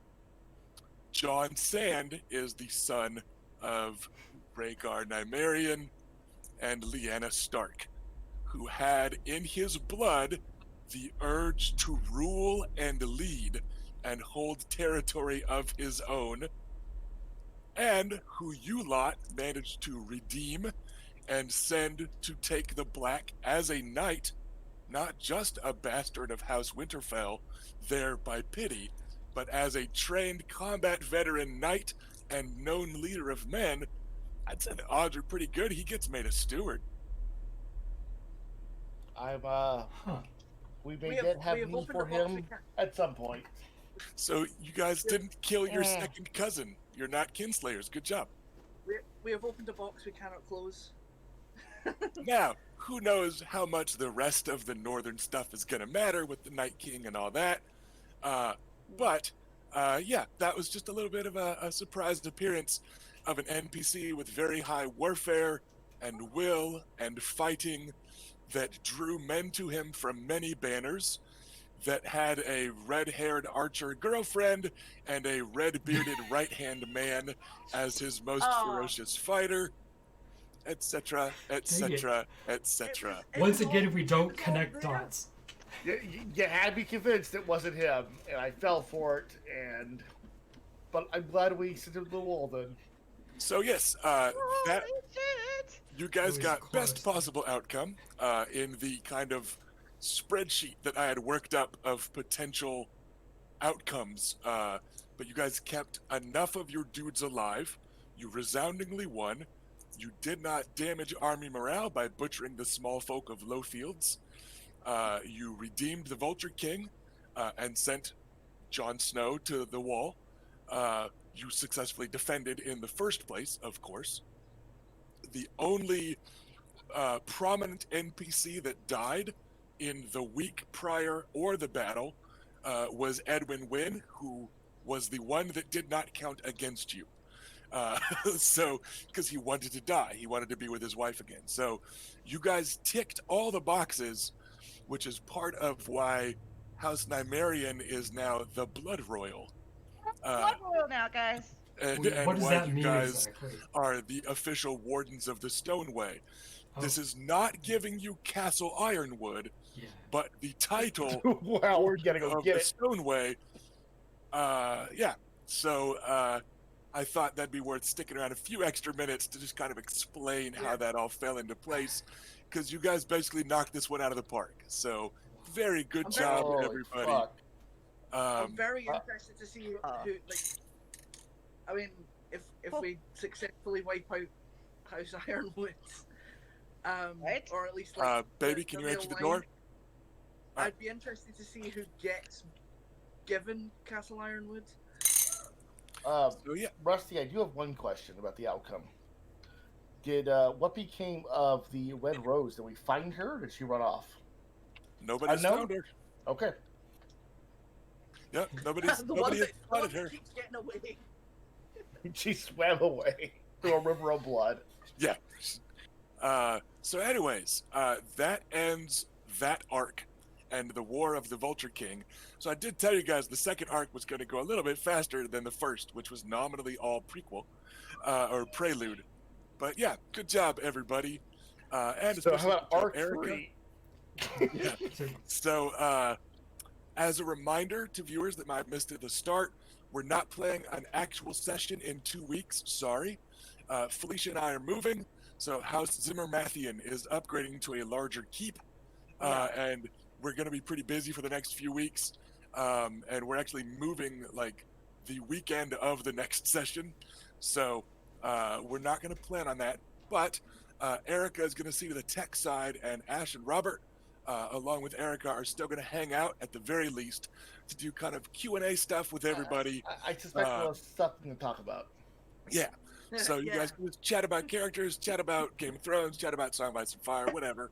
And Felicia and I might be able to stop by and just kind of hang out a little bit too. But But there would be no running of a game after Yeah. the move. So- Sorry. so thank you for a cool session, everybody. I hope that everyone enjoyed this arc. And I want to give a small shout out. Where did it go?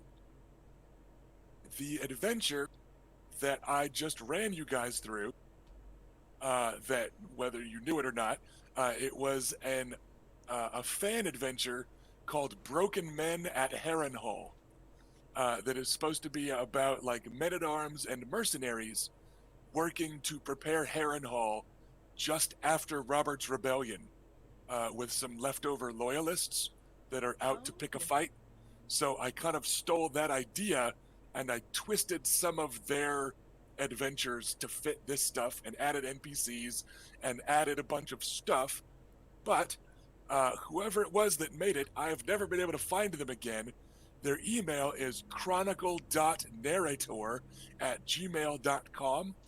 I don't remember where or how I found this PDF, but Find them, if chat. you viewers have enjoyed it, feel free to shoot an email to chronicle.narrator@gmail.com and let them know that you enjoyed this kind of twist on their adventure. I've reached out to them several times via email to try and get more information and to invite them to come like watch these episodes and stuff, and they never answered me. But if you guys liked it, shoot them a note. Yeah, I thought it was a pretty fun way to mix, party-sized combat with some optional objectives with a battle, and I think this arc did what I wanted it to do, and it certainly has worked to continue catapulting House Nymaryen into the spotlight. So, excellent job to Reyna, Bela, Lucaris, and Adam, because y'all are killing it. Yeah. And the next Thank step will you. be we'll just waltz up to Ironwood and ask politely for the castle. So, with that, I am out of juice, and I know that our tacos just arrived, and I will ditch you fools for tacos any day. So, thanks for sticking around a couple extra minutes with us, everybody. Don't forget, these prior episodes are up on YouTube.